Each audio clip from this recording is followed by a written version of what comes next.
Hello, welcome and welcome back.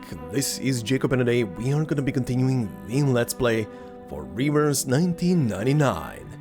So then, on the previous part we finished off the rest of the main portion of the story for the second part of the Assassin's Creed collab, aka Odyssey, aka Drama in Athens.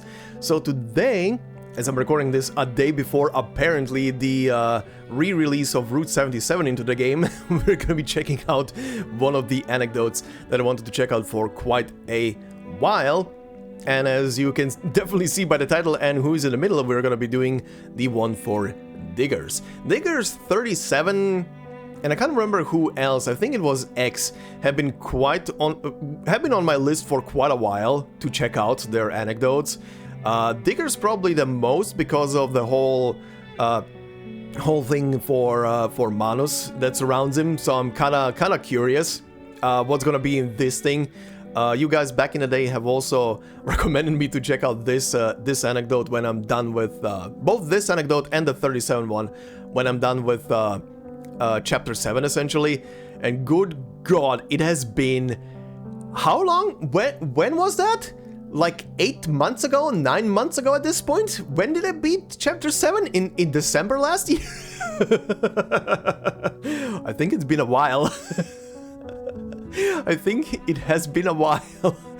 But anyway, what better opportunity to do that than now, right? When I'm diving back into the main story and everything and checking out that finally. And funnily enough, speaking of main story, I know that and it was said in the previous episode comments and in I think a couple of the episodes before that as well. Obviously the upcoming anniversary will be a new main story chapter and everything, which I obviously cannot play because I have not caught up with main story yet, but I'm getting there. But that sent me down a rabbit hole of I kind of wonder right now, how many stories am I still missing outside of main story, right? I was just curious, and obviously luckily the patch list on the wiki page does obviously not contain spoilers, but it's a list of all the patches, essentially the version updates. And funnily enough, it's only one patch. I was mostly curious because over this year, since January essentially, I have been doing a couple of the side stories that I've been releasing, right? So I was like, okay, wait, how many did I actually skip on in that time period? I know I skipped on 2 stories at least. One of them was main story, of course, but I wasn't sure anymore. Was there another one that I skipped on that I just don't remember? And no, apparently, the only one that I'm still missing right now as of side story that needs to be re-released into the game for me to play, of course, is the one.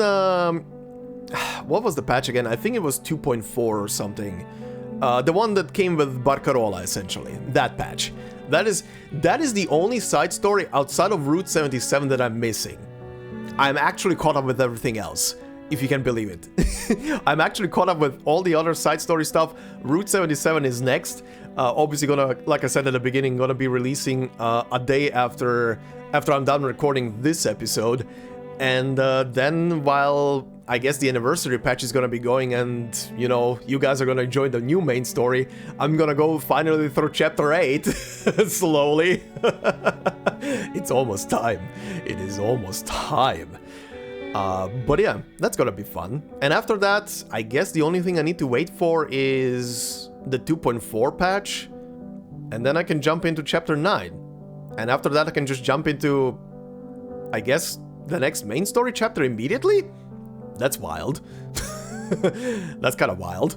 But anyway, I'm excited. And yeah. Anyway, as mentioned in the comment section of the previous episode, there was a couple of interesting things, and one that made me really laugh, because I can relate to that in a sense, and I'll get to that in a bit, came from K-Rider, who in their long comment said, here's a funny language thing. Whenever I hear the word Malacca said, I can't help but think how here in my country, Malaysia, one of the states of Malaysia is called Malacca, spelled, I guess it's spelled with an E instead of an A at the beginning, but anyway, pronounced the same way as Malacca is pronounced. Malacca is quite a historic place in my country. I can't remember what the actual translation for Malaka is. I think it just means shit or crap or something like that, or, well, the F word that I am not sure if I can say because it's still very early in this video, but anyway, very funny. I have a relatable story to that, K-Rider, which is, in Japanese, there is a word that every single weeb on this planet is gonna be familiar with, and it's the word baka. It is a word that we are all familiar with. If you watched anything in Japanese, you have heard it at least once in your life, and it just simply means idiot. And obviously, depending on the usage, it can be negative, neutral, or, you know, cutesy, depending. But in my language, Croatian, baka has another meaning. It has a pretty much everyday meaning. In my own language, it's grandmother. It's the word for grandmother in Croatian, baka. Grandmother, granny, you know, that little thing, that little old lady. We say baka, and the first time ever I heard that in Japanese, I had to double take. I had to triple take, because I was like, why are they saying baka? I laughed so hard when I finally realized the first time around what the meaning behind it is. And it's also very funny to think about that, you know, not that she ever really did, but every time me and I did grow up with my grandparents, so every time my grandmother did, God, teenager years, when she did, kinda, you know, piss me off a tiny bit, calling her baka had a double meaning for me. We all went through that phase in our teenager years. For me, that was 2005. Well, that was the end of the teenager years for me, but still. That was my first experience with Japanese dubbed anime. Essentially. That's when I realized what that means. But yeah, it's funny how a lot of words in other languages can, you know, something that you use every day in another language might be an insult or means something as well, but it's something absolutely completely different than what it means in your own language. It's fun. Languages are a fun thing. Languages are definitely a fun thing. But yeah, K-Rider, thank you very much for that amusing comment. It did make me really really laugh and giggle. Also, thank you for the recommendation for the Psytube for Alexios. He kicks ass now. Not like he didn't kick ass already, but anyway. Also, there was another comment very similar to the one at the end of the Ezio story, but like I said back then, I love when you guys also leave comments like that where you are, you know, talking about how you felt as a non-Assassin's Creed player towards the Assassin's Creed stories. That in the case of the Odyssey story, specifically the comment said that it felt like unfinished, I guess. What was the exact wording? Anticlimactic, I think, was the exact wording for the end of that story. And yeah, it makes sense, especially for the Odyssey stuff, because again, you pretty much through the collab here got a good taste of what the meat of the story for Odyssey for Cassandra is. Essentially, when you set out in the game, you don't know anything of that. You don't know if your brother is still alive. You only get flashbacks. But Cassandra sets out into the wide world of Greece and its peninsula, and over the next couple of hours, essentially short hours, but hours as you're venturing out, you're starting to discover, like the game presented, that there is a cult, that your brother apparently is. After a while, you discover that your brother is apparently the demigod of the cult, essentially their main muscle. And it seems also de facto leader. You then also proceed to follow around to find Cassandra's family, aka father and mother. You discover a lot of other details. Like I said in the previous parts, the story of Odyssey so far has been very fascinating and very good. I have nothing against it. And you definitely, considering it's an open world experience, you will definitely get lost in exploring. There is just so much stuff. There is just so much stuff. Holy hell. But yeah, it's an experience. And also, just to address that comment as well, the game is not only available, and to everybody else, the game is not just available on PC. The game is also available on consoles, of course. For anybody who has a PlayStation and you have PlayStation Plus, for example, I'm sure it's also available on the Xbox Pass. I'm not sure because I don't have one, but if you do have a PlayStation, you have PS Plus, PS4 even. Works still as well, because Odyssey came out on the PS4. It does not have a PS5 port, essentially, or optimized version for PS5. You can play it on either or the 4 or the P5. But if you have a PlayStation Plus membership, you can play it. That's literally how I'm playing it right now. I have a PS5, but I'm playing it on it, even though it's not optimized for for a PS5. So. Loading times are sometimes a chore. But yeah, it's available. It's available on a lot of platforms. So enjoy. If you do want to play it, enjoy it. It's a pretty good game. But yeah, anyway, Diggers. So we're gonna check out this anecdote. Seems to be a shorter one. At the end of this episode, I will be also hopping back into the drama in Athens thing to keep on finishing the Cassandra side story. So this episode, and like I said, the next episodes in this series are gonna be double featured, one with the main portion of the story like this one, and then we're gonna do whatever is left of the AC stuff. I still need to do, as a reminder, the rest of the Golden City stuff, which I did already record. Well, one of them I recorded, the other one is gonna open in the next several hours from now. I literally just recorded it. So that's gonna be for the next episode. And then we're gonna be done with that. But anyway, Diggers. Oh yeah, as a reminder, I did not read this when it came out. I only opened this up just so I can, and I was already aware of his skin back then.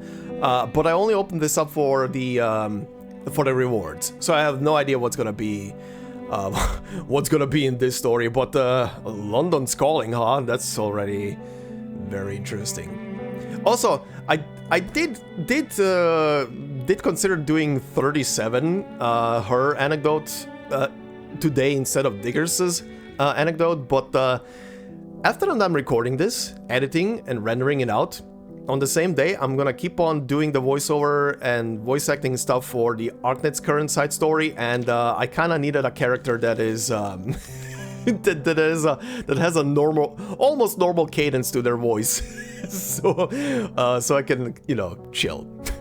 Anyway, London's Calling. Let's see. And so he begins to miss everything about London, including its interrogation rooms and police stations. Stockholm Syndrome? Alright, let's see. When peace blooms. Alright, let's see, Diggers. What are you doing?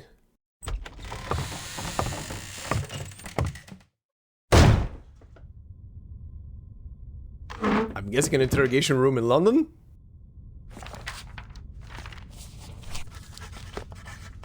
Alright, we're building up to something.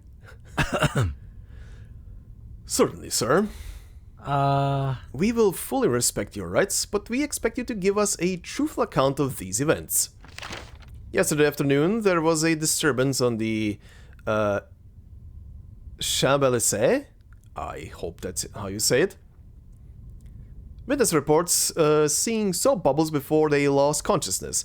Our investigation suggests you were behind this. Do you have anything to say? The interrogated man, hearing his native language after so long, raises his head in disbelief. Hey! Hold up, you're English? No, your accent is French. Still, thank goodness, officer. You're the first proper English speaker I've met since arriving in Paris. Okay, I was thinking, because the name was definitely French there. The officer taps his pen on the desk impatiently.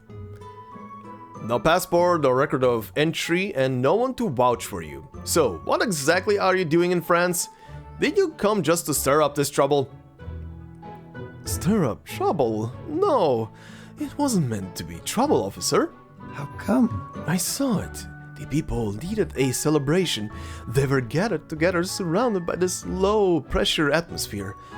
My God, I can hardly believe it. The guy's gonna blow a gasket in a second. The officer barely rubs his temples. Oh God. What did he say?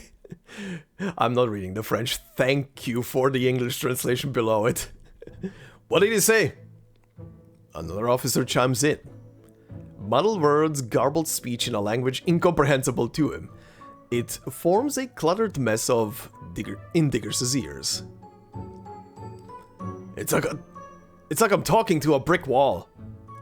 He grumbles under his breath before continuing his questions. Sir, this is a police station, not a studio. If you feel you must express yourself, I may be able to put you in touch with a newspaper editor. I'm sure you can pour out your artistic vision on to that poor soul. But for now, we must know what happened without any artistic embellishment. Digger's eyes widen in surprise, delighted to hear the officer's interest in his art, feigned or not. Huh?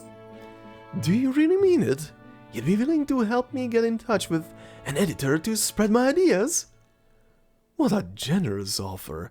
This feels like a dream. This must really be Paris, the open, free, and inclusive international metropolis. This guy. Enough! Are you having some trouble understanding me? He asks sincerely and in plain English. This poor guy. He has no idea. A sudden knock interrupts the officer's line of thought. Oh. Oh, this must be Monsieur Diggers. Your outfit is indeed quite unique. Oh, that auto-scroll, what the hell? Is indeed quite unique. He wasn't wrong when he said you'll stand out from the crowd. Who the hell is this guy? An uninvited guest enters the interrogation room. Before the officer could react, he whips out a business card from his briefcase and offers it to the officers. What? A lawyer?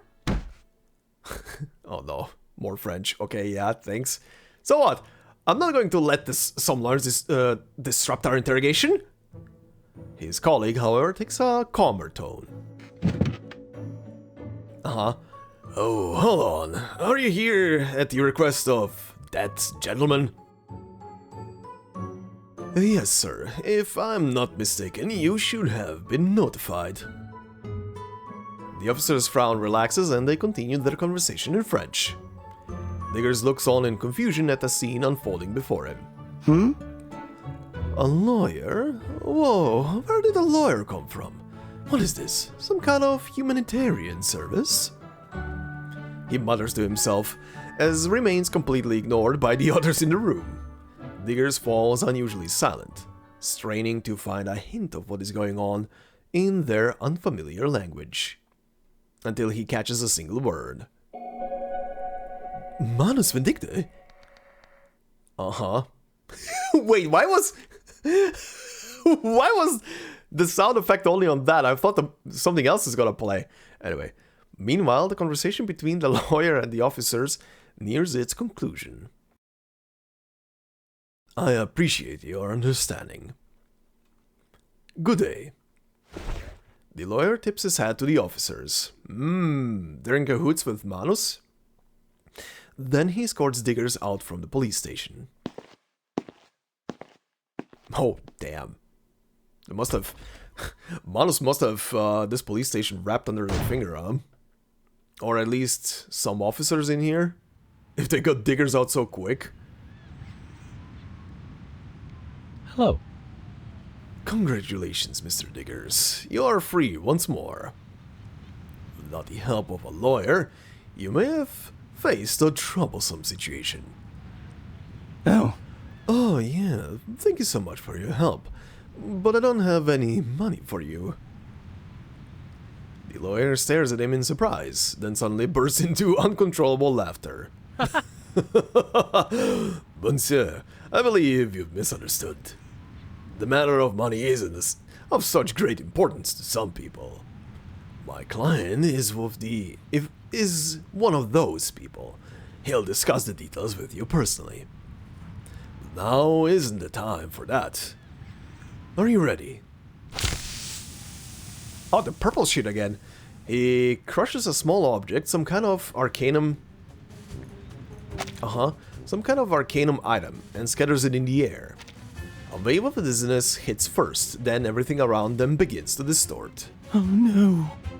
What on earth is going on? You are being kidnapped. Hold on tight. The noise of passerby and honking cars fades and the surrounding scenery twists and transforms. Was this like in Harry Potter walking into a fireplace and transporting somewhere else? A portable one? A darkened barroom? A darkened barroom with only a dim light shining from the top of the stairs. Hey! Also, barroom was it supposed to be ballroom? What is a barroom? Is that a word? Oh, bar room. Okay.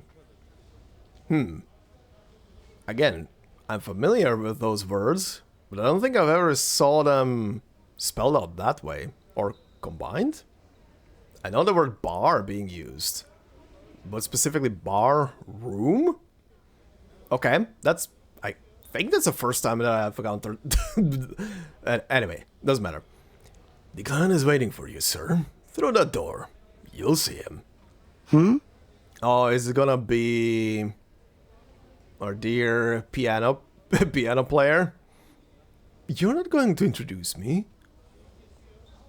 The lawyer smiles and shakes his head. Here's the case. There are other Arcanists like you waiting to be rescued. Too many, so I must be going, sir. Oh? To be rescued? Are there that many of us facing issues with our art? An artist through and through. The lawyer doesn't argue further. He tips his hat and leaves. Weird. He'll help me, but still refuse to say anything. He walks toward the door, where a bright light re-illuminates his view. The Walden Bar, yeah. Familiar environment.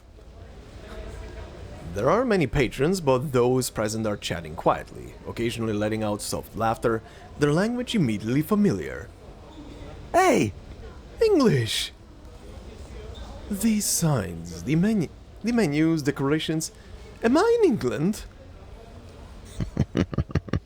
Oh god, that laughter.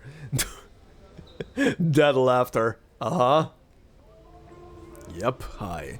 Someone lets out a chuckle. Our flamboyant artists.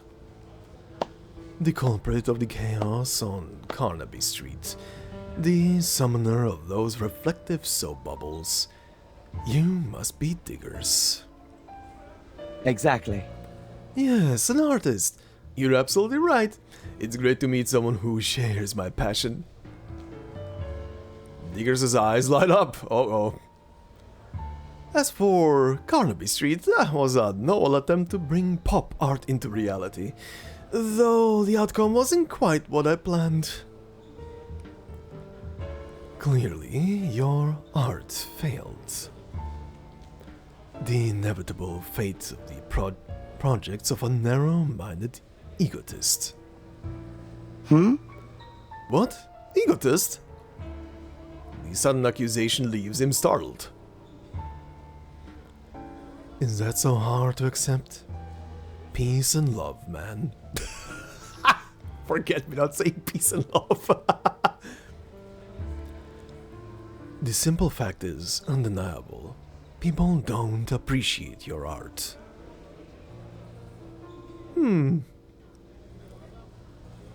Indeed, a lack of aesthetic sense is a flaw of the times. Oh, so what is your organization? A gathering of artists? Art is too narrow a definition for our goals. We seek something more profound. We bridge the oceans with nothing more than an arcane catalyst. That's what we are capable of. So, like an Arcanist exclusive art collective? I guess making travel easier would be good for artistic collaboration. Forget Me Not lets out a derisive laugh. But I don't want to join you.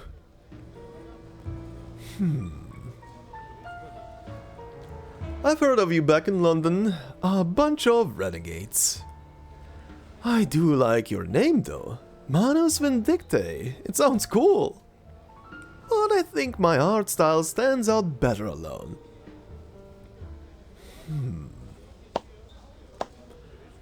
Oh boy. Oh boy, where is this going? I am terrified of this guy. The man of justice smiles slightly. As a matter of fact, we're planning a march in Europe with an anti-war theme. These kinds of movements usually don't end well, so I understand your reluctance. An anti-war art march? That's our vision. A world without war. Oh! Man, I can't believe I almost turned down something like that. the moment of excitement. It's the kind of thing I was born to do. I'm in. This guy. This guy. Forget Me Not could have literally stepped in front and be like, we butcher babies for breakfast. But we also do charity work. Oh, charity work, peace and love, baby.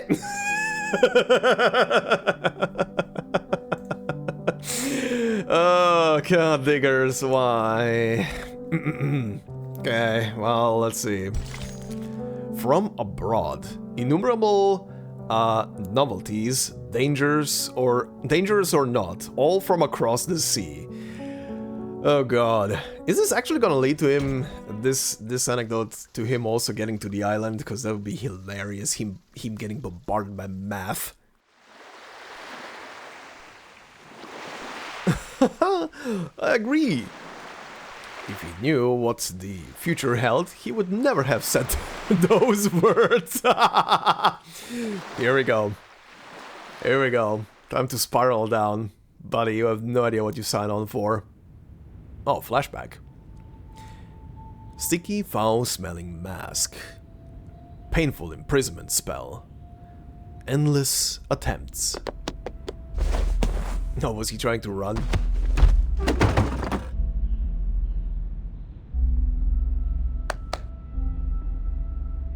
Uh-huh. Stop this foolishness. Your attempts are futile. No one escapes Manus Vindicte. All is set in motion the moment you don that mask. Oh wow, we're already doing this. But there is some good news to share. What? Don't worry, this time it's really good news. Well, let's just say not so bad. Our next mission is on a peaceful island. Oh God. Yes, we're doing this. I've heard they don't even have police there. Oh my God. Diggers doesn't seem to take the news as any relief. why? Come now, isn't that good news? Time to get tortured by math. The island. Destroying peace. That's my mission. The sunset's glow bathes in vast and open sea, its waves crashing in a steady rhythm, rising and falling. He sits barefoot on the shoreline, reaching his hand into the gold-tinted waves, so that I can catch the sunset in my hands. The tide recedes, but the golden water slips away so quickly, like the sands of time. Whoa. Okay. Like the height of the moon or a blooming flower, like a moment of joy or laughter. How come? Why am I here? Now, art and poetry have both receded out, with tides moving far from him. Exactly. I should be in London, speaking out for the dead in Hue and Saigon. This world doesn't need more war. War means tears shed by countless mothers. Life is precious because it's oh, he has a blue flower now. Oh, that's a neat detail. Life is precious because it's short. Why do we waste it killing each other? The sounds of footsteps gently crunch across the sand. A red-headed corrector. Oh god, no. Getting flashbacks. A red-headed corrector stares out toward the irrational number before her. Oh, for fuck's sake. Hi. Oh, this has been a while. What is going on here? You shouldn't be here. Shh. Quiet.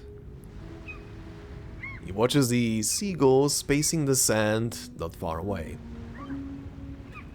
They get startled easily. You didn't report your outing at all.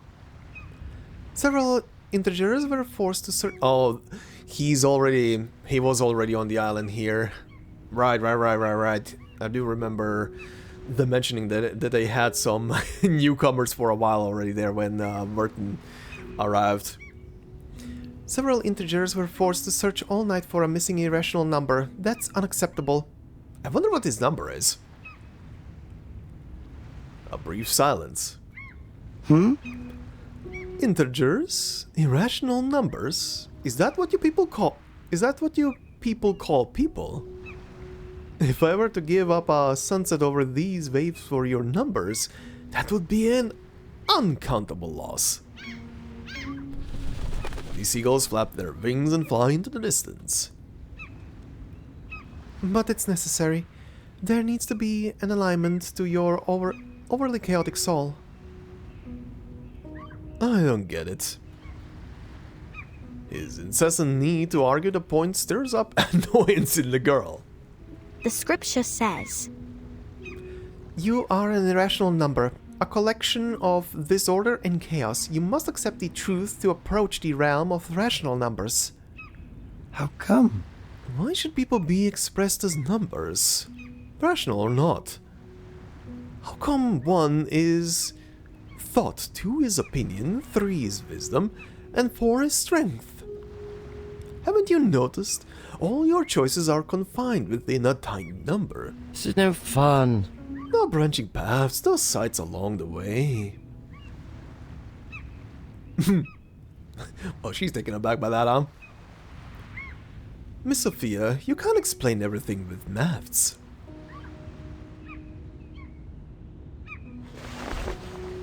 He points towards the horizon. Look, the sun is almost gone now. The calm night will bring reflection, and although twilight is brief, it brings eternal memories. Then the moon will rise and pull back the tides. The seagulls will return to their nests and sleep with their heads tucked under their wings. Everything will be still and quiet. Where are the numbers in all of that? Where are the maths? He closes his eyes. The water laps at his skin. A seashell just touched my toe. Do you have a number to describe that feeling? A seashell? That's not a seashell. Oh. Deers opens his eyes and looks down to his toes. After a few blinks, his unfocused eyes make out the object before him. Is it a... is like a jellyfish or something? Huh?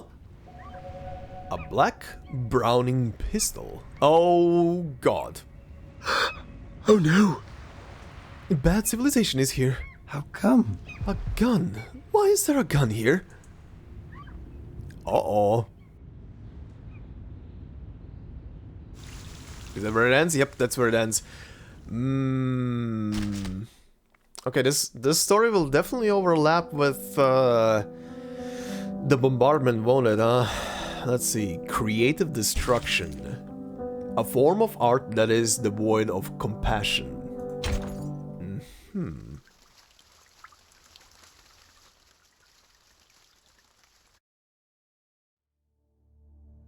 Oh boy, this music. Gun. It had been so long, the word almost felt unfamiliar. Another flashback?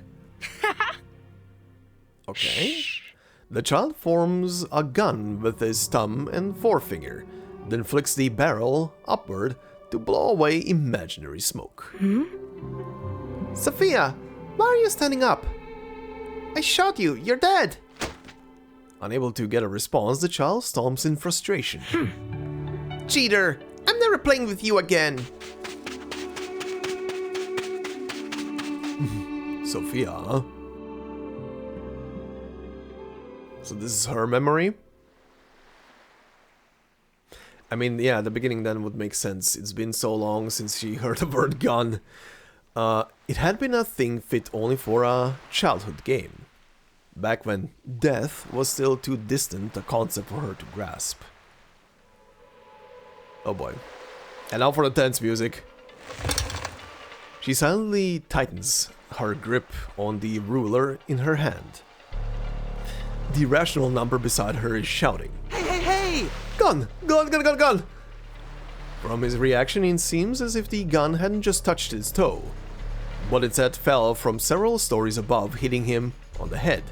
There is no other way to explain his current state. Oh no! Cursing? Good for you.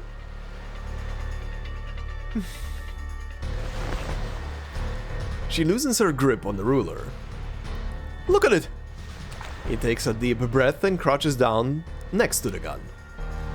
This will bring bad civilization to the island. If you ever see something like this on the shore again, make sure you... He lifts his foot. Kick it far away! Oh! Ow! The gun flies off and Diggers clutches his foot, howling in pain. Sophia, did it make it to the sea? It's approximately 10 meters away from you.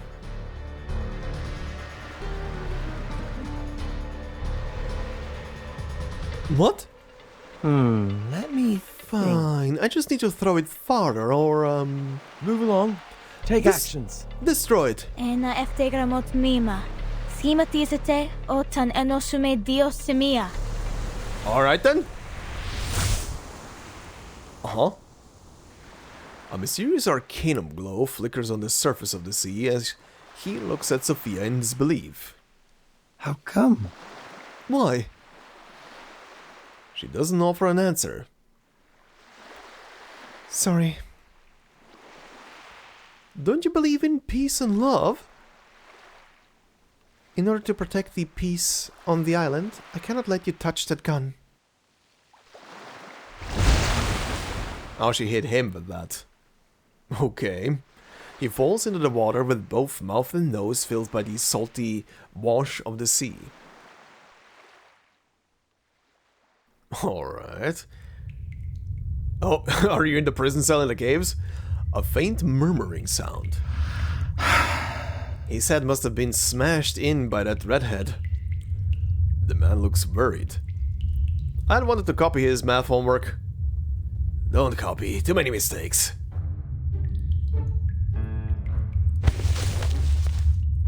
Oh. Oh, his eyes have opened. His strange, exaggerated shouts make Diggers' head hurt all the more. Quiet. Oh, no, wait, that's that second one is female. I didn't even notice. Anyway, the woman hands Diggers a glass of water wordlessly. The water is cold, matching the chilly appearance of the woman despite her generosity. Hey! Thank you. There's no need for that. How is it going? Did you find any escape routes? According to our previous surveys, occasionally modern industrial products wash up on the island's shore. Therefore, there must be a normal human civilization on the other side of the sea. Diggers, tell me, is our hypothesis correct? You were spotted by that redhead while searching for an escape route. Then it seems you two had a fierce battle and you narrowly got away, right? Sure. It took him a moment to grasp what his companion was saying. Exactly. Oh yeah, actually I found a gun on the beach. What? A gun? The follower's eyes light up. Don't get too excited. It's useless now. Okay. Alright, did you learn anything else useful? The local geography, habits, and most importantly their duty roster, if they even have one. Diggers thinks for a moment, then smiles. Hey, my friend. The sunset there is beautiful. You really ought to get to see it for yourselves. These guys are gonna go insane with him. Damn it! I knew I should have sent an artist to scout. He's gonna drive people insane. That is Diggers' truest and best superpower, driving people insane. Alright. This is interesting so far. Math class! Oh goody! This is probably gonna be the one part where I'm gonna be in alignment with Diggers. Should we really be studying math at a time like this? Maybe. Don't argue. Don't argue with the math island. The Hall of a Peyron. Oh god. The classroom is, as usual, with the same mathematics being taught. And the same teacher. 37. Right, I do remember her mentioning that she was teaching some people. Yep. Yep. Oh boy. So, what exactly are you confused about? Our confusion is evident. Peace and love. Mothers his mind far away from the numbers on the board. One of the Manus followers raises a hand. Why? Why can pi be an infinite, non-repeating decimal and also represent a precise angle? According to your logic, doesn't that violate the law of excluded middle? No, that's not right. A flawed argument. The premise for using the law of excluded middle is that the two concepts are mutually exclusive, but decimals and angles are not dichotomous concepts. A circle's angle follows its own rules, so it's reasonable that 180 degree equals pi. That's great. Still, the fact that you're attempting to use logic to solve these problems is a significant step forward.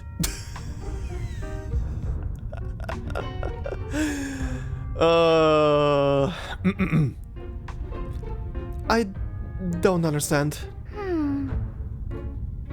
She reviews these steps in her reasoning. Why would you think so? It's a clear explanation, rudimentary even. What is there not to understand? Yeah, isn't it clear enough already? His outburst isn't practically loud, but still draws the attention of the others. The not-so-eloquent follower glances at him, then responds to 37's words. I just don't understand anything. Very well. I'll start again from the beginning. Oh god. For instance, Let's take another look at the problem. It asks us to calculate the area of the shadow. The area of a plane figure can be reduced to an accumulation of definite integrals. and then... We can establish a system, set shadow area as S, then write out the formula. I'm not saying that. Oh boy, I'm not saying that. Especially because I'm not sure how some of this stuff is pronounced in English. Anyway. It's like this. This is the most straightforward method.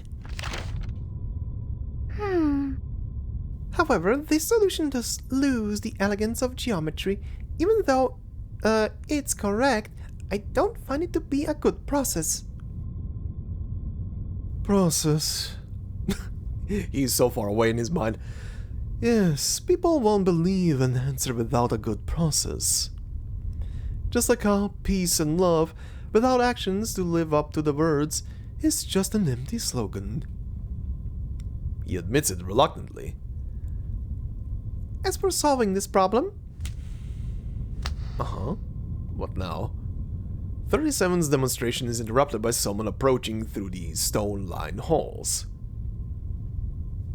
Okay. 37, the leader is looking for you, for a Parian's trial. But I'm in the middle of... Don't worry, I'll take over teaching these irrational numbers. Alright, good luck, buddy. After 37 leaves, her replacement immediately puts on a stern face. Clearly, he is not fond of outsiders. He glances around and walks over to a corner and begins studying the scroll in his hand. It seems like he has no intention of continuing the lesson. The man whispers. It's too hard. It's just about circumference and radius. He sketches the figure out and on scrap paper and begins pondering over it. She extends her pen and draws a large X over the figure. Then she writes a message to him. Stop studying, let's talk about our escape. Alright. He sets aside the figures and numbers. This guy must have been some math whiz in his prior life. The question is how to escape. We know almost nothing about this island. I discovered the route where Six takes his walks. I planted a bomb there. Once it goes off, we can get out of this place. Oh god. Where in the world did you get the bomb? I made it. What the hell did you made it from? The man shoots a skeptical look at her. The sound of writing continues.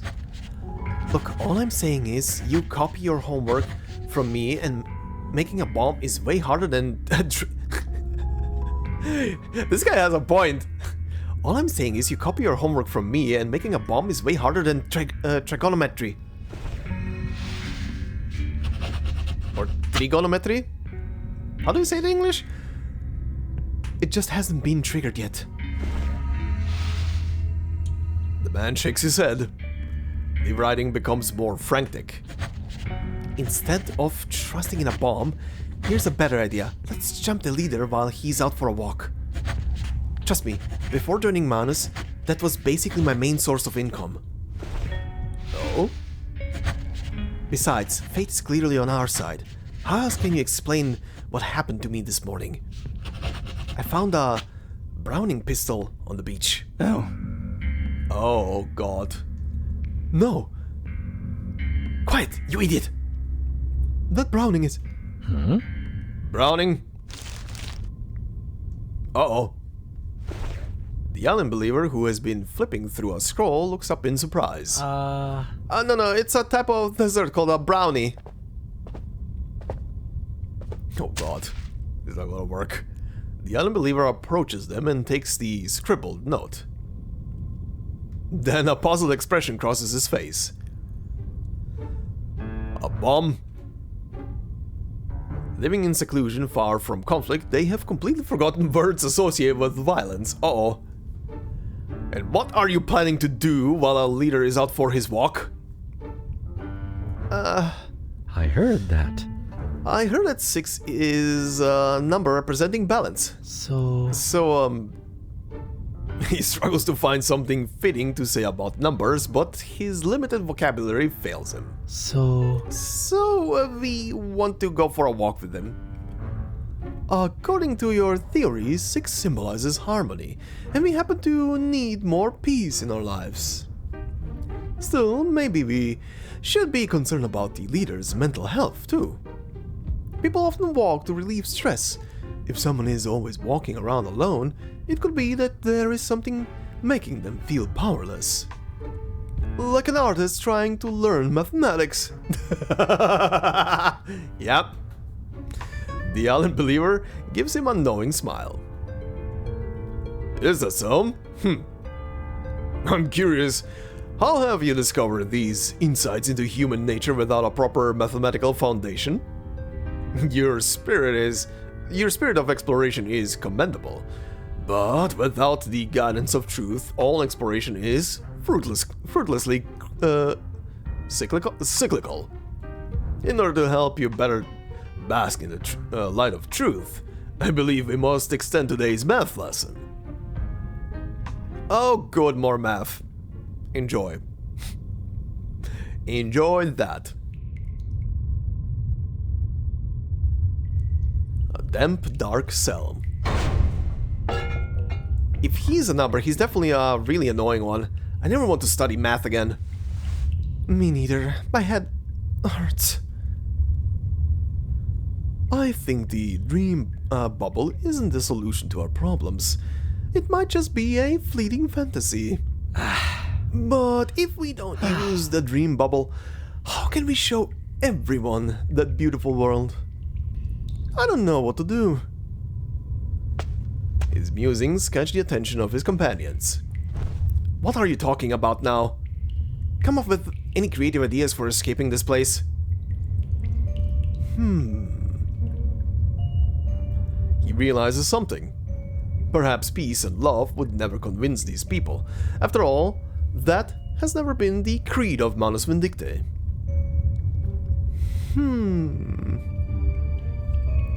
A flash of insight. We're forbidden from using arcane skills, and it's not appropriate to resort to violence. But when I was at the beach, I saw remnants of boats and geometric structures. It seems that years ago, they attempted to leave. So they can't be completely disengaged from the world. Look at him being observant and smart. He falls deep into thought. The first thing we need to do is disguise ourselves as the island's inhabitants to find a way out.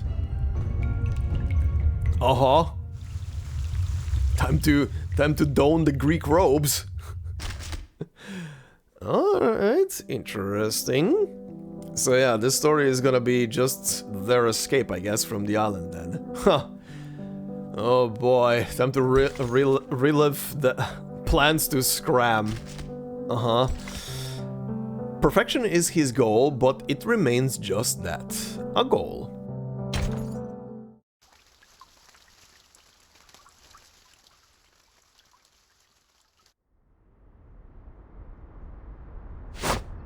A piece of cloth.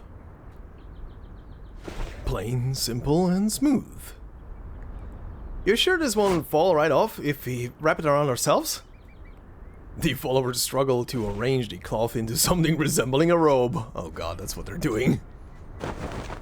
Clearly, spatial imagination isn't their strong suit. Oh, This won't work.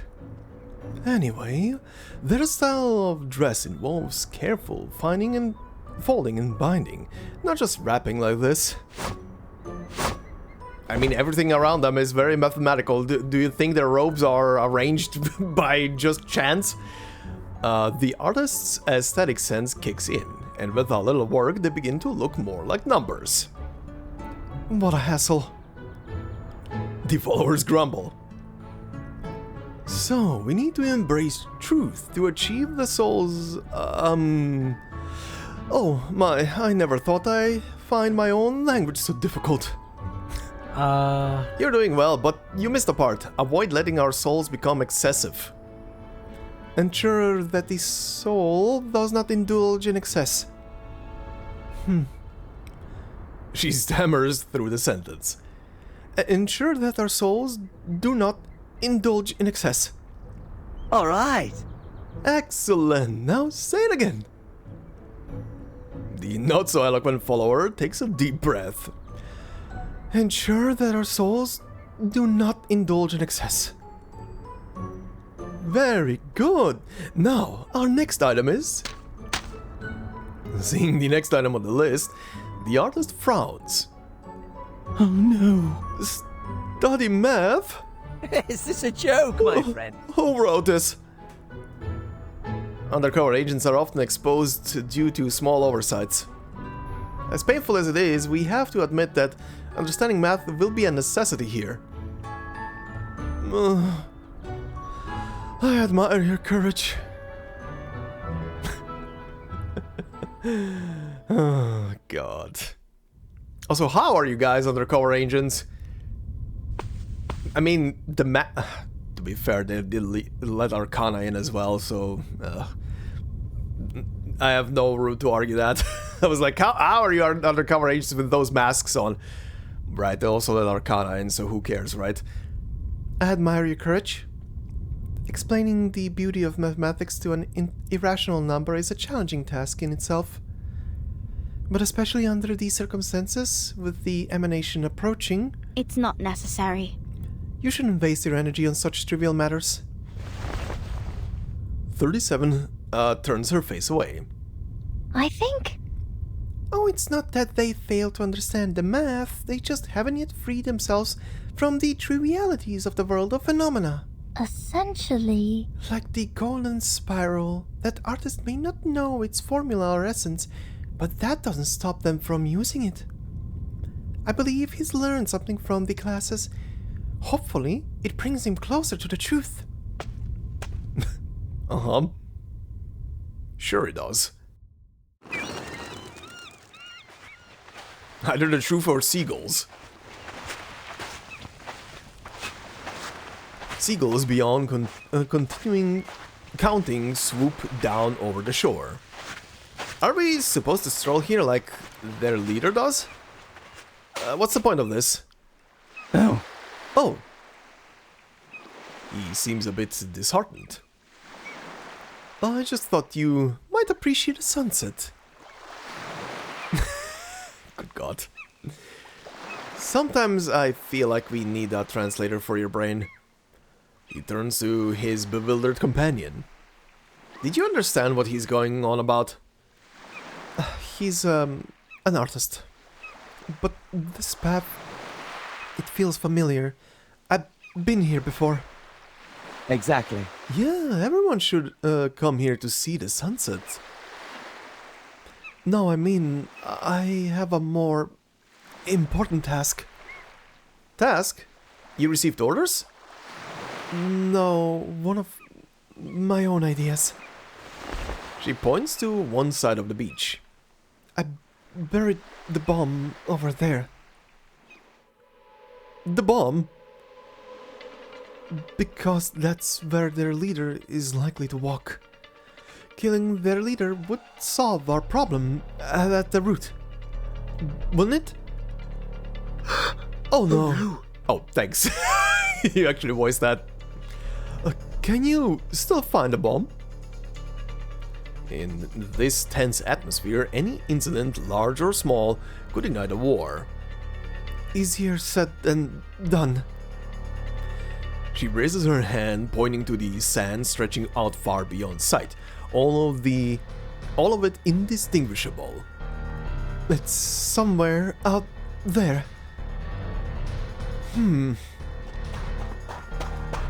Well, time to dig, Mr. Diggers. He's being true to his name right now. He crouches down, starting his search. Good God. Oh. Manually digging through a sand beach to find a bomb. That is horrendous. Good God. And tense as hell. You could trigger the shit. He crouches down, starting his search. Oh, sorry, not that sentence. Soon a shadow looms over him from behind. Did you find it? What do you mean? Are you looking for this? In the corrector's hand is a bundle of wires, sensors, and a detonator. Yes, thank you. That is a very dangerous device. Would you give it to me? So Sophia, outside of all of the other island inhabitants, is very well aware what the shit you're building. You're asking me to place a weapon back into the hands of our would-be attacker? Yep. She's not dejected like the rest of the islanders. She came from the outside, buddy. She knows. Oh god. Alright. Next one, Flower Child. We must believe in the power of belief. That is a both philosophical and such a hippie sentence. We must believe in the power of belief. The sudden commotion on the shore has drawn the attention of the Manus followers. Hey! He pulls out a pistol, aiming it at Sophia. Where the shit? I'm warning you, don't move! She sighs softly. As expected. An irrational number is born irrational. It is an insurmountable divide. Uh-huh. Digger stands up, positioning himself between the gun and Sophia. Oh. Please, I'm sick of your taxonomies. Integers, fractions, rational numbers, irrational numbers, real numbers, imaginary numbers. Humans are the only creatures that go to such lengths to categorize their own kind. Sophia remains silent. Oh, not that I'm dismissing your ideas entirely. The fact that there's no conflict here already makes this place better than the world outside. Besides, in the world beyond your island, division like that is just as common as a thing. Phrenology, physiognomy, theories of superior bloodlines. Every standard works to make up a class inherently entitled to more power. But it's a lie, a fabricated, despicable lie. How come? We should be like one family, whether on this island or in the outside world. The true Tower of Babel was the whole idea of class systems that people have built in our societies. We should stand against all of it. Idiot! Is this really the time for a speech? Go on, grab her. We have to prevent her from using her arcane skills. My friend, the answer we seek is blowing in the wind. That's what he's put. I didn't even realize. I thought that was a. Also, that is so symbolic. With that one famous picture of what was it? A lady putting a flower in the barrel of a gun that was pointed at her. He inserts a rose from his sleeve into the barrel of the gun. Also, very funny. It's a red rose here, but in his animations he's doing the blue rose. Huh? Funny. People of different colors who speak different languages, raised in different cultures. So much of what we are isn't chosen by us, and they should never have become barriers. We're all born into the same world, and we'll all die in the same world. I wish you peace and love, my brothers and sisters. Now, brother, don't use that waterlogged gun. His voice is full of concern. It might misfire. Ena eftegramot mima. Schematizete otan enosume diosimia. Get wrecked. And there we go. Alright then. Did she knock out only the other ones, or did she knock out Diggers as well? A geometric construct descends from the sky, binding his limbs. How come? Why? Why does the road to spreading peace and love have to be so difficult? It shouldn't be this way. From England to France, and from France to this island, I've said so much, but it feels like my words never turned out right. What do I have to do to keep conflict and strife away from this world? She's nothing to that. Actually, Oh. It was an impressive sermon. For a moment, my resolve wavered, and I almost believed in the world you described. Which is precisely what frightens me. the scripture says, Rhetoric often obscures the essence. That's what the school has taught me, and now I'm passing the truth on to you. Are you saying I haven't done enough? Sophia does not give him the answer he is hoping for. I'm sorry. As for this bomb, I reported to the leader and let him decide accordingly. Until a judgment is made, neither you nor your companions will be harmed. Nope. Back to sleep. Back to your cell. No? Oh, memories flashing by. Okay. Uh-huh.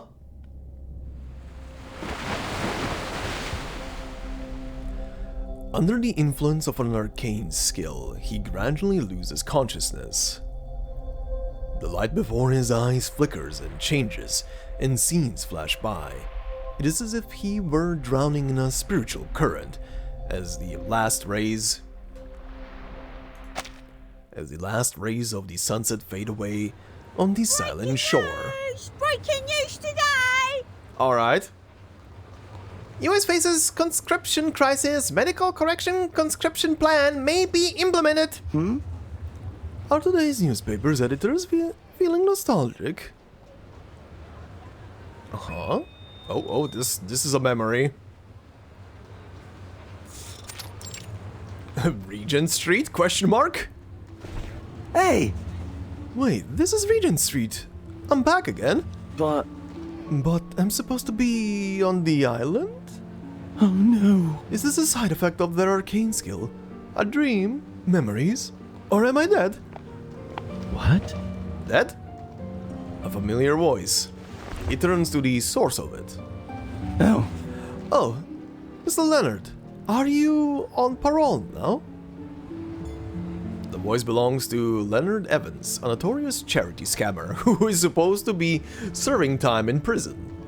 Diggers is another of his victims, though he doesn't realize this at the moment. That's quite a sense of humor you've got. Just 3 minutes ago, you were telling me how bad you felt for not donating more. I was just about to tell you that it's not the amount that matters, but the thought. 3 minutes ago? He remembers. Exactly. Right, I was just about to ask. Will you personally deliver those supplies to the victims? Of course, you can trust me. Alright. Splendid. He reaches into his pocket, then makes a troubled expression. If you don't have any cash, a check will do. Diggers pulls out a handful of coins, totaling 5 pounds and 13 shillings. Leonard sighs. Sir, before you engage in charity, perhaps you ought to buy yourself a meal.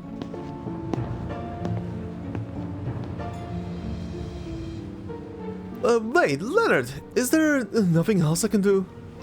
I could paint posters or even some graffiti. Or I could create dream bubbles with my arcane skills, allowing people to glimpse a brighter future. Yeah, certainly. The charity scammer pauses, a smile spreading across his face. In fact, we're planning a charity gala. It's sure to be attended by some very influential people. I believe your dream bubbles might enhance the atmosphere, and if we can make those ladies and gentlemen happy, they'll be sure to donate even more. Of course, you'll be compensated. How does 50 pounds sound? What? Of course not. No, I won't do something like that. Maybe you didn't know, brother, but those upper-class rich people are the ones behind all the war and suffering in the first place. They make their fortunes and then use these so-called charity events as a way to avoid taxes. My bubbles are not for their enjoyment. Leonard coldly chuckles. You've lost your mind, mate. With that, he strides away. How Come. Oh. Uh-huh. The artist wanders aimlessly along Carnaby Street. This place. I used to love eating here. But didn't it close down? And these posters. The increasing number of anomalies raises his suspicion more and more. Yeah, someone is showing you a vision right now, buddy. The artist counts out a few coins and stops the newsboy selling papers. One paper, please. He's gonna be unable to read it because it's a dream. He skims past numerous sensational headlines and quickly finds the date of publication. What? February 7th, 1966? I don't remember why that date is significant to him anymore. Maybe the next cutscene is gonna remind me? Okay. Edge of the Cape. Final one, huh? That's a dark shade of blue. Aha. Okay, buddy. Let's hear it. Let's see it.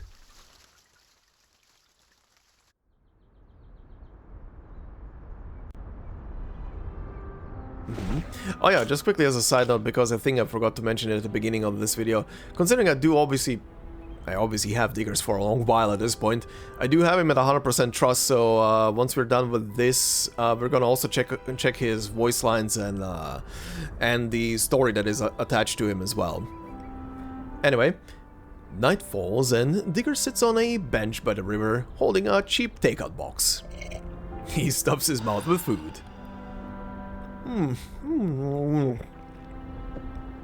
Could it be that Sophia can reverse time with her arcane skill?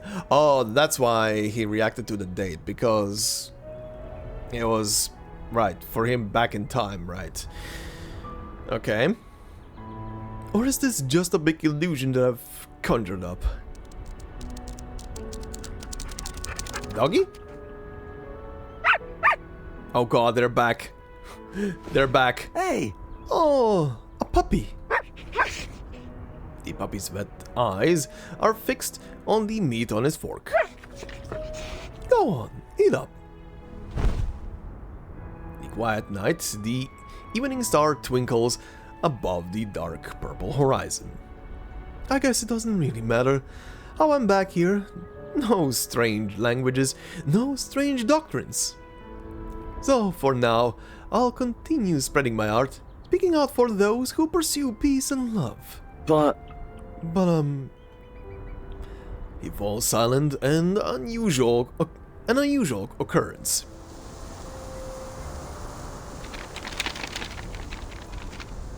A gust of night wind blows a crumpled poster to his feet.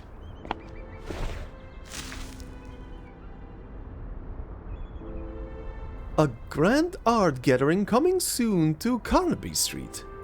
An unprecedented Arcanum feast, an unparalleled grand march. Against war, against everything.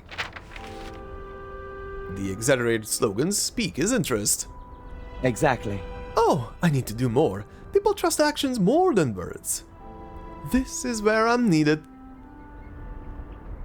Sure.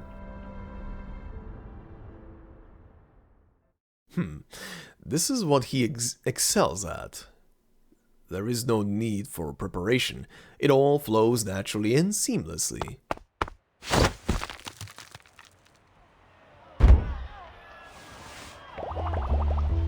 Oh god, here we go again. Oh god, here we go again. London needs imaginative art parties. It needs street fairs for everyone to get their voice heard. London is utopian. I will throw a feast for more people to have fun. By then, our philosophy will hit the headlines of all newspapers and become a new title trend. Everyone will get to know and fall in love. Sure, baby. Countless dream bubbles float in the air, reflecting rainbow colors under the sunlight. Dreamlike visions bloom within them. Everyone will see that world. No violence, no hatred. He's lost in his own fervor. A flamboyant artist and a narrow-minded egotist. The culprit who caused utter chaos with his reflective bubbles. Until a car speeds up to him. The brakes screech, but it is too late. Uh-oh, ow. Wah! Wait, what? What I heard that sound again. Wah! Oh boy. Alright. Uh-huh. The artist's frail body is flung high into the air, crashing down hard. And he's awake.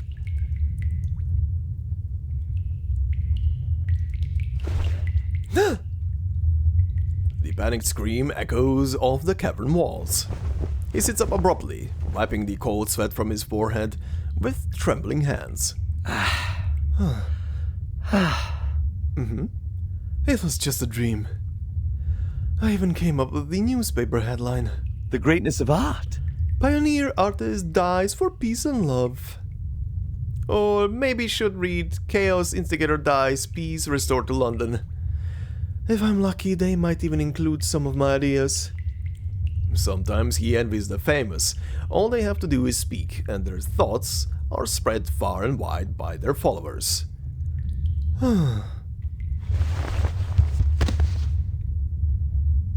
He gets up, almost tripping over the fabric. Oh? Oh, the Islander's robe. I guess I should put this on, then get out of here. Leave this island, leave Manus Vindicta, leave all their organizations and hierarchies, and continue my art. Uh-huh. Will that be that easy? He dons the white robe. Well, he's just walking out of here. Oh, I haven't seen this used in a while. Approach the light. The light at the end of the tunnel is gonna be absolute disaster and catastrophe out here. Oh no, still everything fine. The escape from the cave is surprisingly straightforward. All the critical checkpoints are unguarded.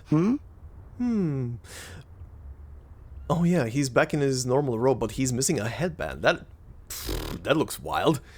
Where is everyone? Are they all at another math class? Are you leaving? Digger takes a deep breath. Hey, my friend. Island Believer number 2? Just imagine. We bathe in a light of a polar star, following a fixed rhythm, balancing the excess of our souls. His acting skills have slightly improved. So, could you point me in the direction of the ferry? I want to, go to the real world to find those, fragments. I don't quite understand what you're saying. But if you want to leave, you can come with us. Hey!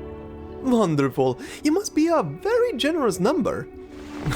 The believer gives him a strange look. Uh-oh. Is this, leading up to the feast? We're not numbers. Those gathered here are either fractions of those who haven't yet discovered their soul numbers. That's why we're leaving this place. We're only integers. Where only integers can live with full rights. Then we're on the same page. It's rare to find like-minded people on this little island, so where are we headed now? Forward. A lady promised us that the envoy would be waiting ahead to meet us. Oh. I think it already happened. At the end of the cape.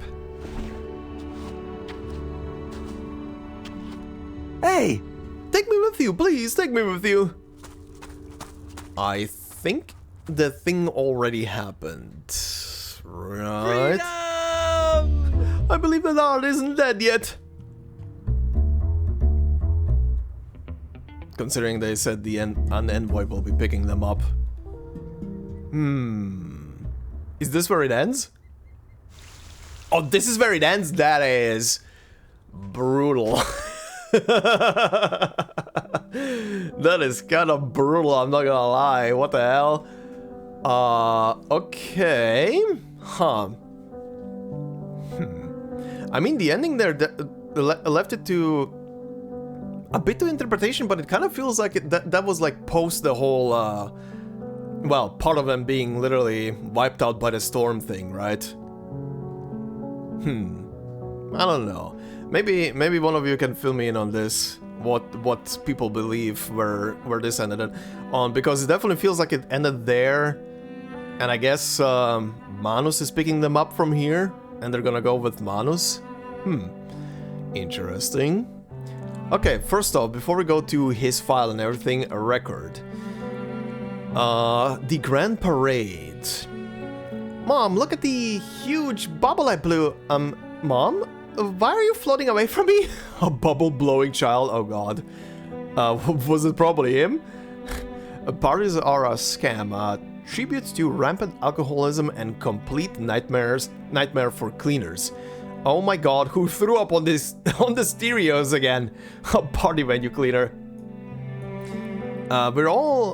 We're all for people holding lawful parades in public places to voice legitimate demands. Just submit an application in advance, refrain from disturbing the peace, and never use arcane skills under any circumstance. A London cop. A red fruit at a tea party, okay. Parties, as a form of entertainment, possess a certain duality. They often serve to relieve stress and have a regulatory role in society, but indulging in a life of constant partying can be a slippery slope. One party too many, and you may find yourself trapped in a vapid existence of empty pleasures. Thank you, Mr. Apple. The grandeur of a parade is often just an illusion, but it serves as the perfect backdrop for a story of unfulfilled desires and sorrows. Huh. The good and the bad. The fragments of the phenomenal world may seem insignificant, but they contribute to poor sanitation. A schedule for cleaning the beach needs to be arranged. And the parent believer. Handgun. Pick it up, squeeze the trigger, bang, bang, bang. Hero, not enough bullets. So Manus follower? Irrational numbers are a set of chaotic and disorderly numbers that seem to be disciplined by the pursuit of truth in order to approach the realm of rational numbers. They should not distract the wise from their search for truth. The corrector's notes. A focused researcher. X? Tools are neither good nor bad. They are the embodiment of human wisdom. As long as they are simple and efficient, they bring about order and facts. I guess this is X.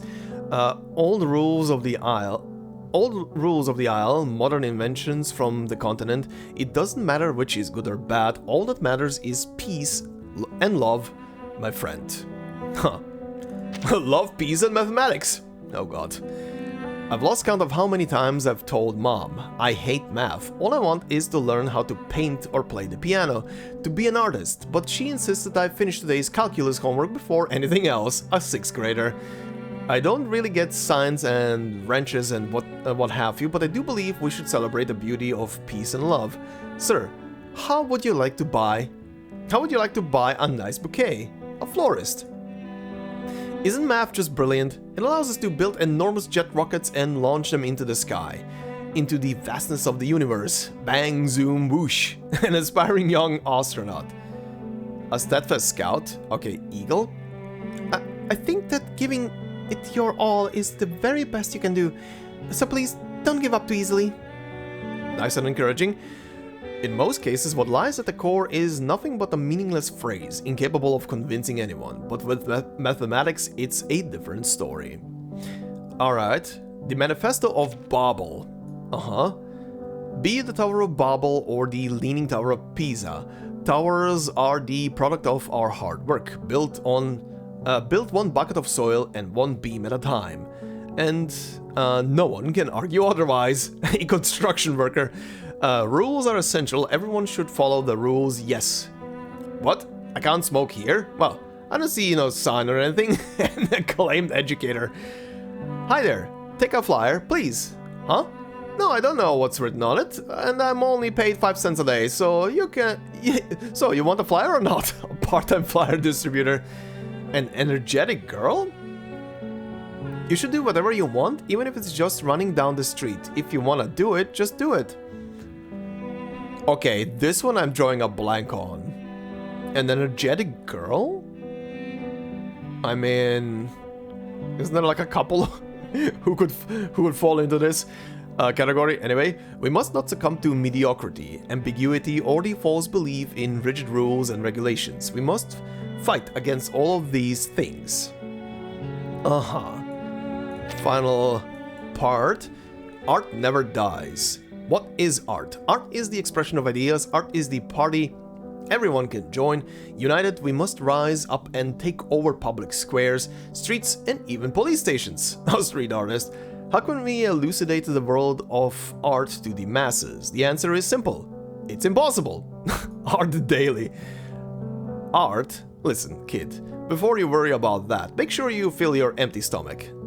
Art can wait. A street beggar. A graceful girl. I don't know all that much, and I certainly don't understand art, but the guests who taught me to read seemed educated enough and treated us real good, so I think art must be a good thing. Again, drawing a blank who that could be.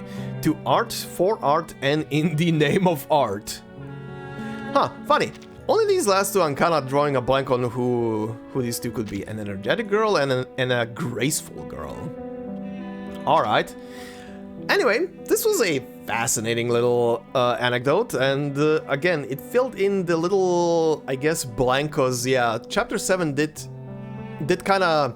I remember you guys bringing it up, that at one point that was supposed to be Diggers in the background, cause he was not with a head portrait or anything, but like a silhouette, and that was definitely his voice actor for, I think, what was it, like 1 or 2 lines mentioned there, and 37, and I don't remember if someone else was mentioning that they had Manus followers on the island that they were teaching them essentially math.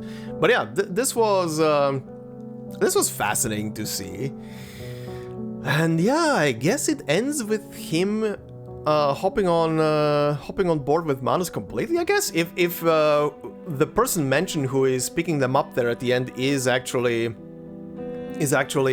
someone from Manus who is going with Sophia, I guess this is gonna lead down the line of Diggers being part of one of the new branches, or one of the new, like, more cult-ish formations, right? That is forming up inside of Manus that I literally just saw in the Golden City story.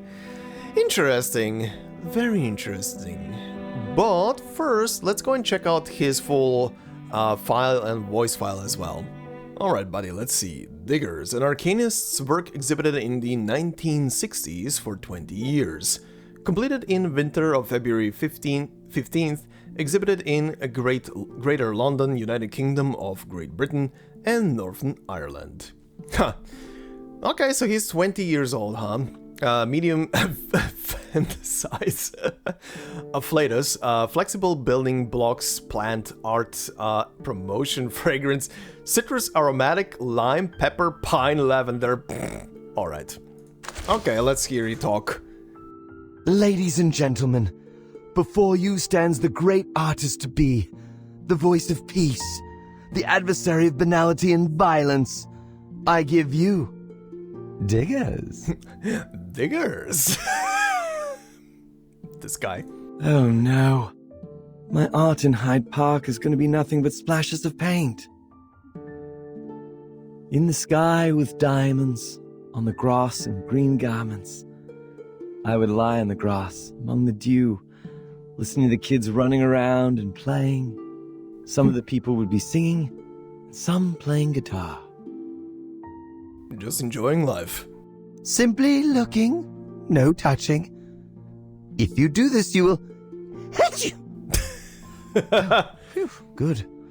Just an improvised show that nobody noticed.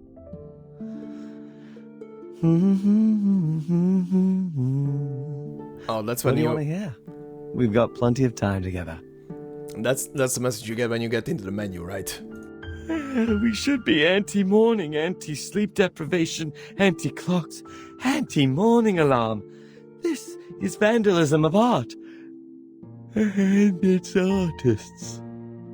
Well, for once we agree. The creator of arts would work regardless of day and night, but the enforcer of laws would come to work in the day. Now, friend, take these paints and fireworks and run. I'll go east, you west.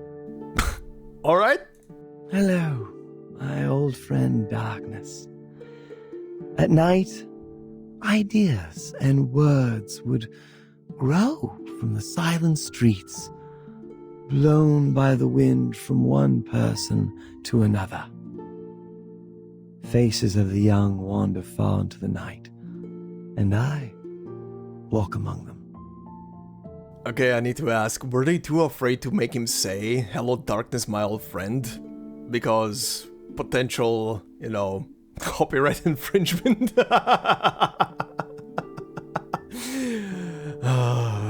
Come on. Go on, keep on trucking. To the countryside, to hitchhike, to sit behind a farmer's wagon and talk about life, philosophy, and arts. Uh-huh, alright. I always shave my face in the fountain at the park. That's where you find a mirror. Yes, put out your middle finger and the index finger, palm outward, like this. Congrats, my friend. You have peace in your hand. Oh, okay. What are the reflective bubbles for, you ask? For the newborn arts being ignored and underestimated. For the fact that people bustle past, not even willing to stop and appreciate them. The dawn of the new world is about to pierce the night. The power of imagination is taking over. We will reinvent the world, and for that day to come, I shall march, march, and march. Damn, that one had power in it. Oh, I can see it on you. Though you always keep that stern look on your face, I see the sparkles of rebellion. My dear friend, can you take these fireworks to the Big Ben first? Don't worry. I'll be with you shortly after getting these crackers. Alright then. The vision of men and women has been blinded for too long. They succumb to the vulgar circumstances, and I will bring them back into the arms of life with dreams. No, this one is too small. Uh-huh. When you walk on the streets in London, be careful of those lip-pressing, hat-wearing, emotionless passers-by. They're stuffy, stupid, lack of imagination, and aesthetic... Oops. No offense. I realized ready and... Oh, whoops. You wear the same shit? Whoopsie. Here, pause. These graves are all too young as yet. From the world's bitter wind, seek shelter in the shadow of the tomb. What Adonis is, why fear we to become? Here, witness the white butterfly on the lawn. What a rare view we stumbled upon. Yeah, very interesting. Oh, this is groovy. Let's get on the road. Groovy. Every time I hear a word, I only think of Ash from a certain horror franchise. Come. This guy. Hey, the artist's here. This is classic. Salute to a better tomorrow. The resonance of bravery. What is the road you've taken, my man? Listen, my friend. Hey, listen! Look at these little fellas. Bubbles reflect like mirrors, my friend. Wah! Shame on violence. Just, really? Wah! Hooah! Of course. Peace needs to be made to happen. Okay, and the last two I'm missing probably because I never unlocked his inside hire. Oh, unlock the corresponding garment. He has a voice line from the garment as well. Okay, well, I can't listen to it in-game at least. Anyway, items, let's see. Bubble glasses. $67.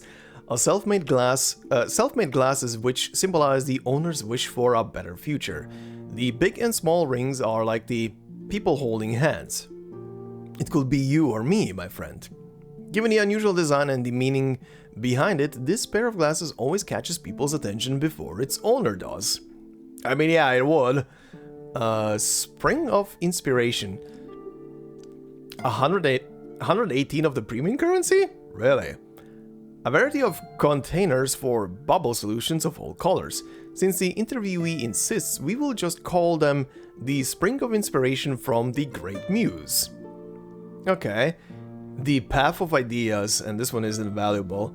An extremely simple iron badge. When we talked about it, it was hard to feel the usual gloom on the interviewee. Instead, I could easily sense the radicalness and courage under his calm surface.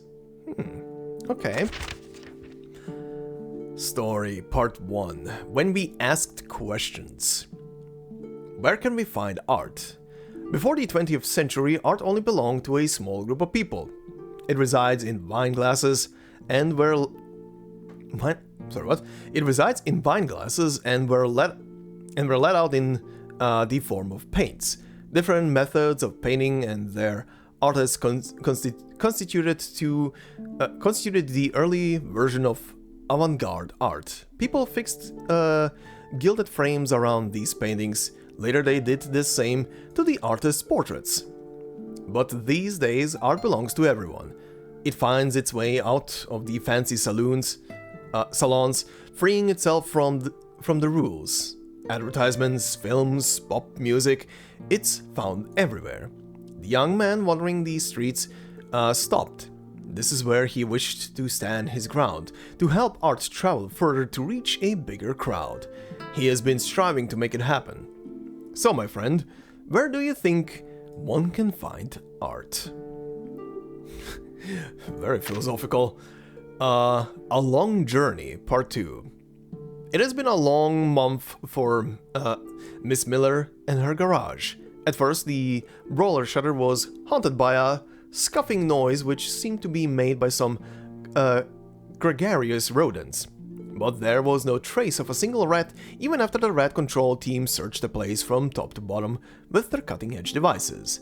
After rumors about the garage spread across the neighborhood, a strange Sloan in all colors sneaked into her yard. He claimed to be able to solve Miss Miller's problem when confronted with the gardening scissors in her trembling hands. The man spent a very long time carrying out his solution, which was to pour paints in all colors randomly on every corner of the place. During his work, that battered radio did a perfect job completing the farce by playing rock music as noisy as the man. In the end, the old woman called the police when the young mister finally managed to catch the black fur balls, which were trying to sneak away in the shadow. Then the man ran away like the wind before the police arrived, yet he wouldn't give up, yelling gibberish like carbuncles and new bubble solution materials on the way. At last, after the long torture, Miss Miller retrieved peace in her garage, a quiet, colorful one. Perhaps the neighbors would love her new garage, and perhaps she needs a new radio, Miss Miller is thinking. Alright, and now the interview, Diggers on the road. Let's see. Hello? You are finally here, madam. Even the dimmest firefly will be spotted one day, not to mention a burning torch. I know that well, and I've been working hard to prepare for it. Please calm down, Mr. Diggers. I think you have some misunderstanding about Utu. Is it a magazine of artworks? Yes, it is. And the interview with me will take quite a lot of space in this issue. Well, that's how we deal with interviews, in most cases. There it is! If the world goes completely dark, you and Utu will be the only one. No, the only two lights of hope. I'm glad to be here today to explain the position of new arts in the future utopia and an interesting topic, but I'm sorry to say, Utu doesn't have so many readers as you think. We have yet to become an important part of most people's leisure life.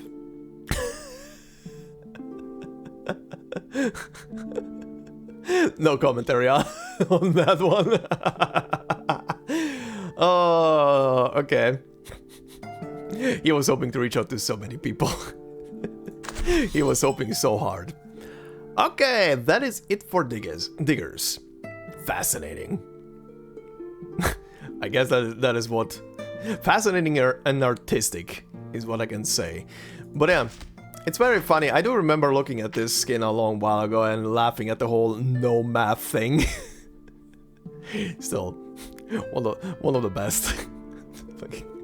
I love it. Just no math and the facial expression with it. Just don't, please no.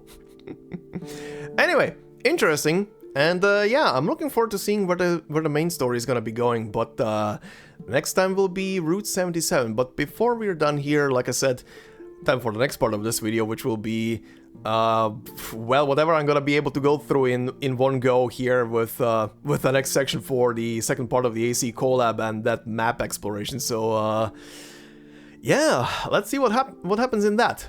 Alright, let's see how much progress we can make here. I'm really doubting I can do everything at once, because from what you guys said, stuff is time locked, I believe, but we'll see. Kefalonia. Right. Talk to the mercenary in Kefalonia. Wow, an actual recreation of the island. The bottom portion of the island is missing, but yeah, this is the vineyard, this is the city with the port. The big Zeus statue with his dong hanging out. And yeah, the portion that is missing... Oh wow, the other island is actually also depicted here, that's funny. The thing that is missing here, when you start the game, you start on Kefalonia, but you start down south. Or rather at a lonesome house there. Okay, oh, why you? You're the mercenary? Hey, you look like a fellow mercenary to me, and not a bad one. Got a job for you. Interested? Athens doesn't usually have people as straightforward as you. A mercenary asking another mercenary for help? Sure, let's go with that. Hiring a merc costs money, but no one's hiring me right now, and this job doesn't suit my tastes. So I need someone else to go take out this indigent guy. Thinks his cult name can protect him, but it's really pissed me off. Since this involves cultists. Looks like you've got a score to settle with those fanatics as well. And I'll take it as a yes. Follow me. Okay. Oh. Transport to nowhere. A merchant caravan is in an uproar. Cassandra decides to see what is going on. I shouldn't have put my faith in your petty vineyard. If the gods don't arrive soon, we are leaving. Listen, the transport team is supposed to arrive this morning. I worry they might have run into trouble on the road. Cassandra asks about the transport route and departure time, her expression growing serious. I'm afraid things aren't looking good. I'll check it out. Okay, nothing else up there? Oh, here. On the cliff top, following the trade route, Cassandra reaches a cliff top where the hoofprints and wheel tracks are in complete disarray. Survey? Oh my god, okay. Wrecked wagon. Looking down the cliff, Cassandra notices that the wagon has shattered into pieces and all the cargo was stolen. With so many heavy crates, the bandits couldn't have gone far. Okay, the next part. The victims. Cassandra spots the bodies of several merchants. It appears they had tried to hide from the bandits, but were shot down by arrows. Panic and chaos. The bandits tried to cover their tracks, but with so many people involved, plenty of clues remained. The scattered footprints, however, appear again to the west, and Cassandra heads in that direction. And that's the bandit camp. Dirty money. Okay. It's drunkards. Alright. A delirious drunk wandering around in broad daylight. He's so drunk that nothing can make him stop except bubbles. Wait, are those drunkards from the from the digger story back then? From the Melania story? Funny. The bandits haven't gone far, clearly moving the loot by hand isn't efficient. Well then, are you ready to pay for your crimes? Alrighty, bandits dead. Reward acquired. Let's see, what do we have? What is this? Battlecry of Ares. During a conquest battle, all allies damage against enemies with shield plus 50%. Ooh. Hero strike. During a mythical creature battle, all allies assassination bonus plus 5%. That's also not bad. Overpower bow strike. During a mercenary cold battle, inflicts 1 stack of assassination vulnerability. Sure, let's go with that. What's the final thing up here? 6 cents. At the start of the round, if there is lethal injury on enemies, Cassandra gains continuous action 1. AP plus 1. Nice. Okay, cultist. Indigent. Let's see. Okay. Sure. A Kefalonian cultist of Cosmos. The dolphin. Violence is a simple I just did a story that is taking place on the island. Why am I... What is this weird... Anyway. Violence is a simple language that anyone can understand. In the Eagle Bearer's second homeland, many seek control over the vineyards and harbors. This gang leader, also a skillful sailor, appears to have considerable backing, not just from the local people and animals. Oh great. Oh, it literally says here as well. Okay. Well, this is a very familiar environment right now. Alright, so let's see in here. A clue for another one. Oh, that's the first of 4. Cool.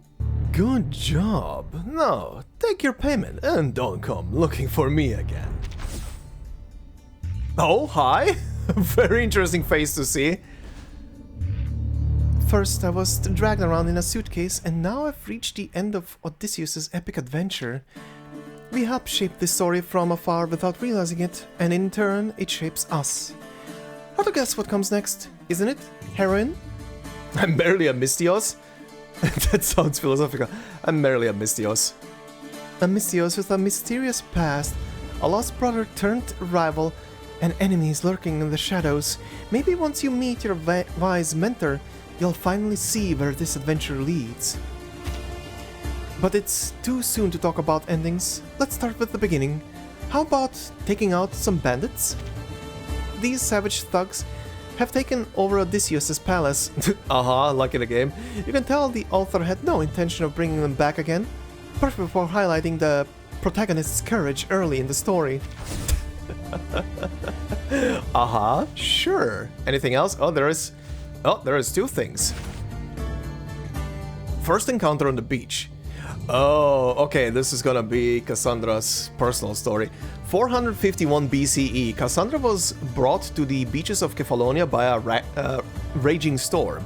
There she was found by local merchant Marcos, who offered her a piece of bread in exchange for her help in the future. Yep, that is her personal story. On a stormy night, Cassandra as a child tried to save her brother from being sacrificed, but was thus condemned as a traitor to Sparta. Her father was forced to drop her off the cliff, yet Cassandra luckily survived and escaped to the open sea on a boat. The raging storm, however, turned her boat overboard and eventually brought her to the beaches of Kefalonia.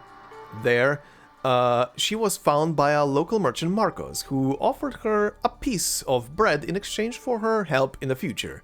Cassandra accepted, marking a new beginning of her life. Oh, from Marcos? Don't see fishes like you every day, huh? But by the way, for people who have not seen anything from Odyssey or stuff like that, Marcos pretty much just sounds. If you've ever heard the one meme line from GTA 4, from the guy, "Hey Nico, you wanna go bowling?" If you ever heard that line, that's kind of like how Marcos sounds. Don't see fishes like you every day, eh? He's a good sport, but my god. I also want to shove him off a cliff sometimes. Anyway. Oh wait, actually, did that unlock? Oh yeah, this is unlocking in a very strange way. From arriving in Athens and then going back in time. I mean, to be fair, the game does go back and forth. You are constantly getting, well, not constantly, but you're occasionally getting flashbacks.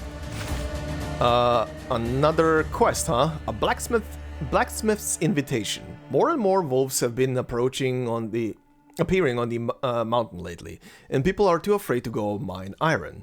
The old blacksmith speaks with very sighing and pounding his hands non-stop. What use is a blacksmith without iron ore? I beg you, please deal with those wolves on Mount Ainos. Sure. Am I just blind or did nothing else appear? Huh? I did say yes. Huh, weird. Maybe I need to do the cultist thing first? Actually, wait. Yeah, no. No, if it is somewhere, it should be in here. Huh, that's weird. Anyway, let's see this. Pincer. A Kephalonian cultist of Cosmos. The place of Ithaca has long attracted treasure hunters drawn by the legendary riches of epic heroes. One such team, led by this man known for training pincer-swinging helpers, is no different. They even rob travelers on the road. As one bandit put it, just another petty villain lacking originality. Still, it seems powerful figures have taken notice of his findings, and now seek to win him over. What did it give him? Oh, it's literally a crab. Alright, funny. Alright, he is dealt with. That's also an achievement, so this is the next part for this cult leader. Okay, let's hear it. Look at this one. After you took him down, a letter fell from his body. The letter shows that he was part of some dark secret cult. Your story is connected to a grander one, naturally, and yet with surprising coincidence. Your poems sound strange to me, but for a bard, you're awfully good with a sword. My pen is my sword. As long as I keep writing, my blade stays sharp. It's okay if you don't understand my story now, but once you see my swordplay, you'll understand my literature someday. Oh, hi. That's interesting. Oh, hey. There we go. Oh, now there is a battlefield here as well. Okay. Well, that's interesting. Okay, let's see this. Villager's Prayer. Almighty Zeus, barbaric bandits are terrorizing our village. Please grant us a worthy warrior to wipe out these thugs at their hideout in the Melisani cave. By the way, this quest and the one with the wolves prior are actually quests from in-game. Did Zeus hear our plea? Does he care about us? No one knows. Either way, fate has brought us here. God will answer your prayer. Okay, oh, okay. Bandit hideout, yeah. Oh, I had to get the second quest as well, so I can do both. That's interesting. Okay, bandit hideout. Deep in the cave, Cassandra finds a group of hidden bandits arguing over how to divide their loot. If you can't figure it out, why not return it to the villagers? Sure. Oh, golden item as well. Right, I can I can also accept something from here. What was this again? Yeah, give me that. Typhon's Mace, huh? Consider it as 2 pieces of Speed of the Wind gear. At the end of the round, for every 5 stacks of burn on all enemies combined, cast Fire Totem 1 time. Okay. This terrifying mace is a fitting tribute to arguably the most feared creature in all of Legend. Yes. Wolfpack. Wolf tracks are everywhere, with livestock carcasses scattered on both sides of the road. It's time to drive these beasts back to the mountains. Hell yeah. Oh, they gave him these wolves. Snow Hill Managram. A running critter, some strange kind of entangled wolf duo. Sometimes they bite each other, sometimes the nights are too cold and they huddle together. Okay then, that's 2 quests down. Let's also do this very quickly then. Conquest Battle Kefalonia, a sweet home for pirates and a nightmare for merchants. Your next battlefield. Anything special here? Oh, they gave him... Oh god, the crabs are back. Male believers, yeah, and zealous believers. Okay. Alright, that takes care of that. What did I get? Minotaur's Labrys? Alright. Consider as 2 pieces of the Blessing of the Spring gear. When other allies cast ultimate, cast own ultimate up to 1 time per round. This double-sided battle axe will wreak havoc on whoever receives its blow. No shit. Another upgrade. Let's go with this now. Battle Cry of Ares. That goes up to 3? Okay, what's the last one? Weapons Master. When attacking, Cassandra inflicts fragility on the target. Ooh. Oh, I have another point. Never mind. Invest. Invest immediately. Okay, let's see this. A siren. A siren is calling out by the roadside, but all passerby cover their ears to avoid her. Please, hear my words. I'm looking for a warrior who is brave enough to challenge the stormy sea. Are you in some trouble? How strange, a siren calling for help. At last, a curious woman. People here tend to see Rusalki as sea monsters. It's hard to find someone who will listen. Long story short, a steam monster, your people seem to call it Scylla, has come to this coastline. Someone must drive it away, or the harbor will be flooded. If you're willing to help, go find Miss Lorelei by the shore. Uh-huh. She's holding Scylla back and waiting for a brave soul like you. Okay, Lorelei, huh? Scylla, go back to your strait. Your friend Charybdis isn't here. There's no one to play your Whirlpool games with. A siren by the shore is singing. Another siren is singing toward a whirlpool just a stone's throw away, unaware that she herself has become a threat to passing ships. Fortunately, none are nearby. No need to keep singing. I'm here to help. Oh, you've come. Just as the little seashell's message foretold. Scylla has been waiting a long time too. She's practically playful and quite mischievous, trying to keep 6 friends all to herself. But her selfishness will only make her friends sad, and that's not good. This place is too big, and my song can't reach her. Could you go tell her that for the sake of her health, she really shouldn't eat too much? Sure. Mythical creatures have appeared. Test your skills against them in battle. Okay. Oh, that's who will be Scylla? That's interesting. Let's see. Challenge them to win the recognition of Artemis, huh?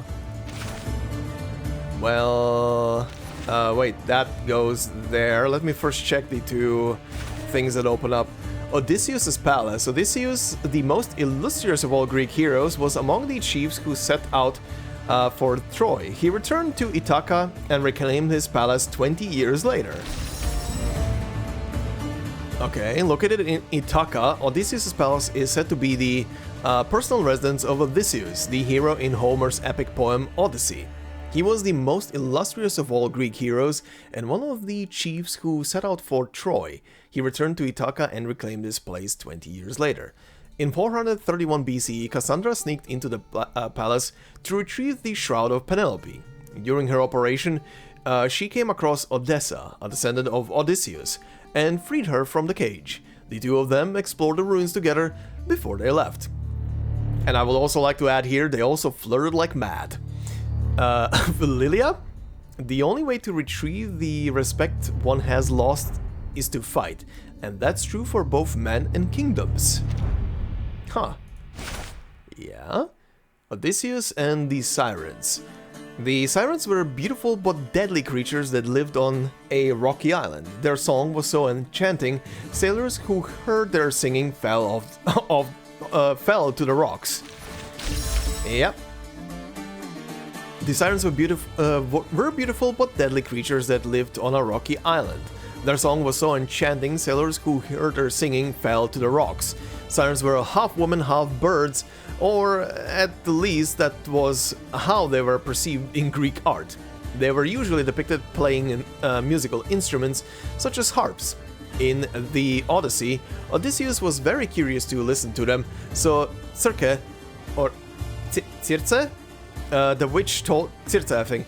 The witch told him how he could enjoy their song without danger.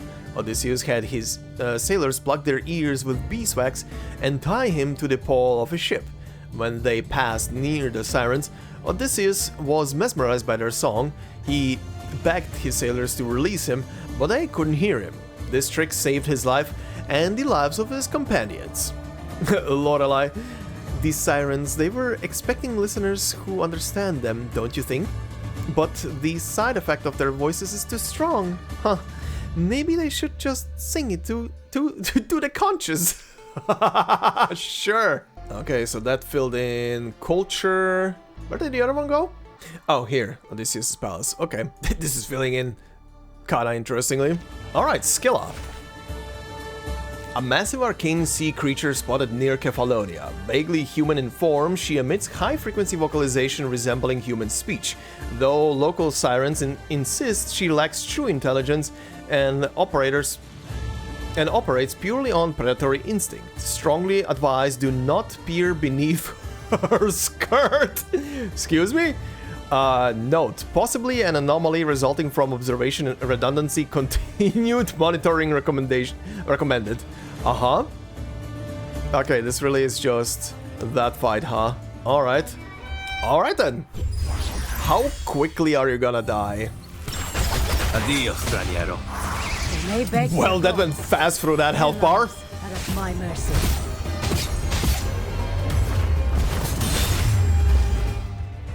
Let the earth tremble.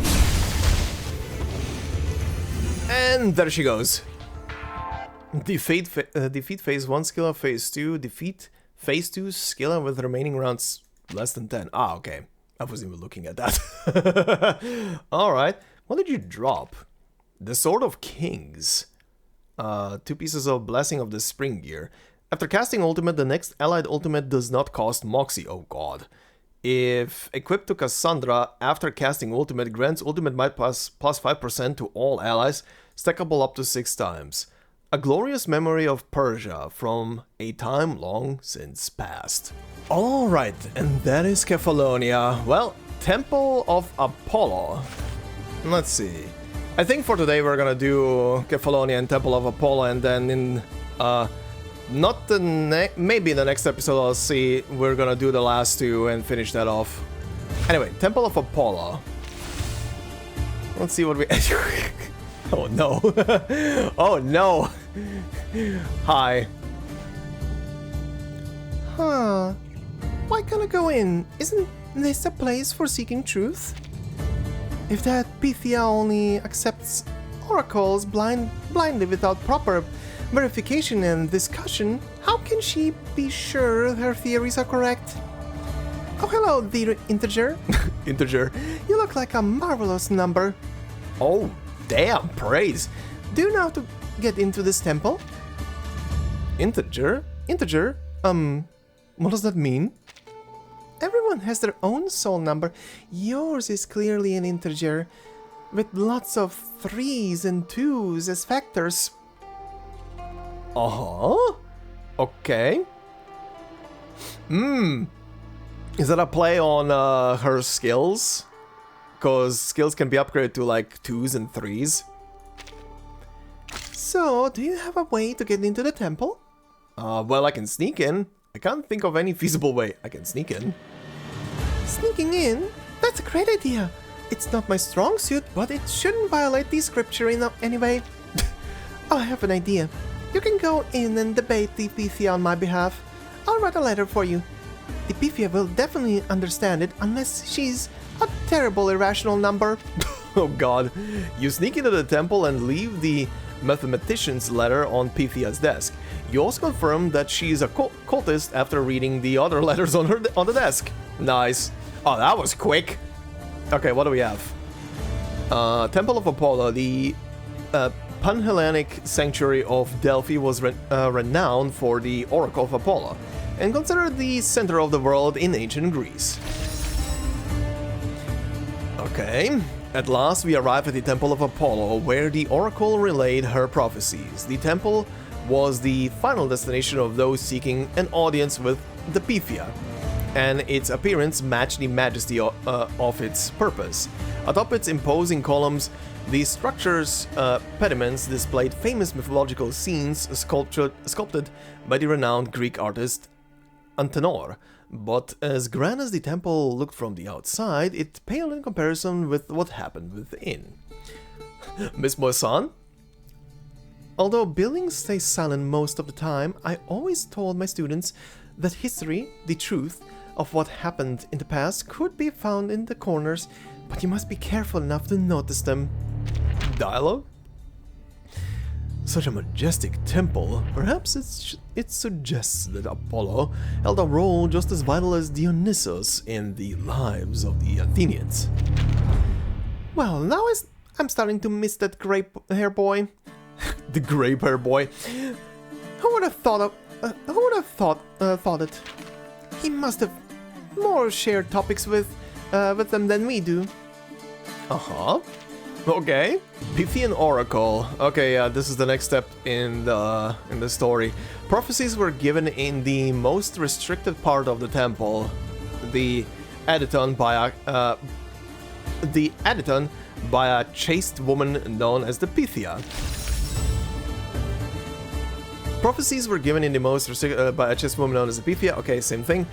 Before delivering prophecies, she first purified herself with water, then burned laurel leaves and barley flour to begin the ritual. Finally, while seated on a tripod surrounded by offerings, the Pythia delivered Apollo's messages.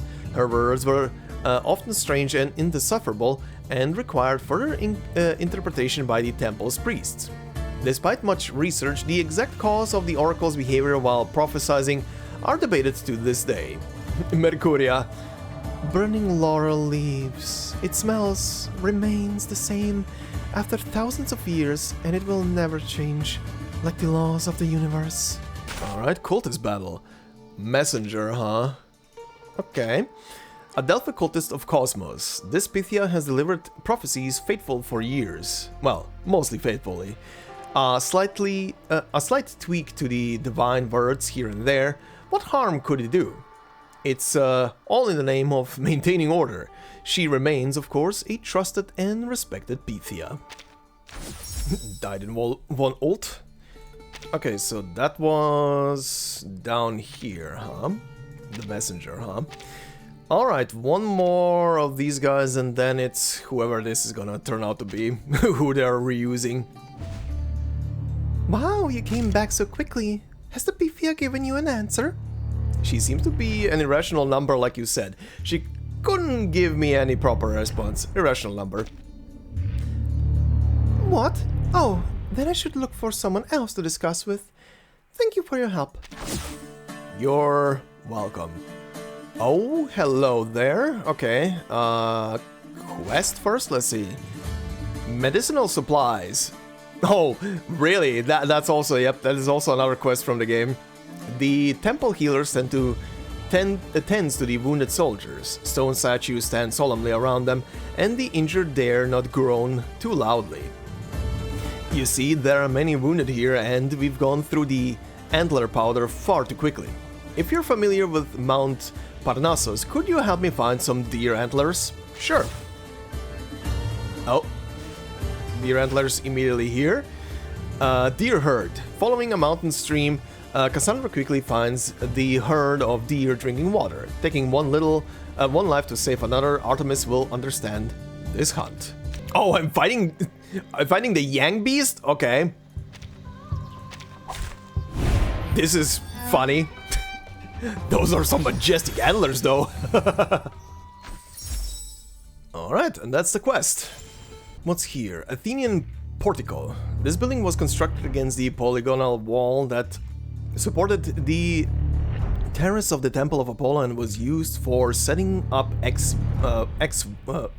votos, mostly spoils of war. Next to the Naxian Sphinx stood a simple structure to display offerings from the Athenians, most of which were spoils of war. In particular, these offerings, called ex votos, were prows of sunken Persian ships. The Athenians built the portico after their naval victory over the Persians in 478 BCE. This building showcases Athens' dominance as a naval power. Its location suggests that the Athenians attributed their victories to divine favor. Archaeological findings also reveal that each ship's prow underwent a ritual purification before it was permitted to be displayed as a war trophy. Jessica. Ex votos? I get it. It's like a token of memory, right? My friends ran away from that forest. Oh yeah, that Jessica. My dear old friend, huh? My friends who ran away from the forest had left me many ex-votos. Like iron boxes with food in them, a little button that makes fire, and a lot of glasses of water that can make critters dizzy. Spirits. Captain, this is the place where they collected their shipwreck trophies. Hey, I'm thinking, any chance they can salvage those records that went under with Apple I? I'm afraid not, given it's not their trophy. Not even if we pay them 100 bottles of Dr. Pepper? I mean, it could work if they also drink Dr. Pepper on the Odyssey.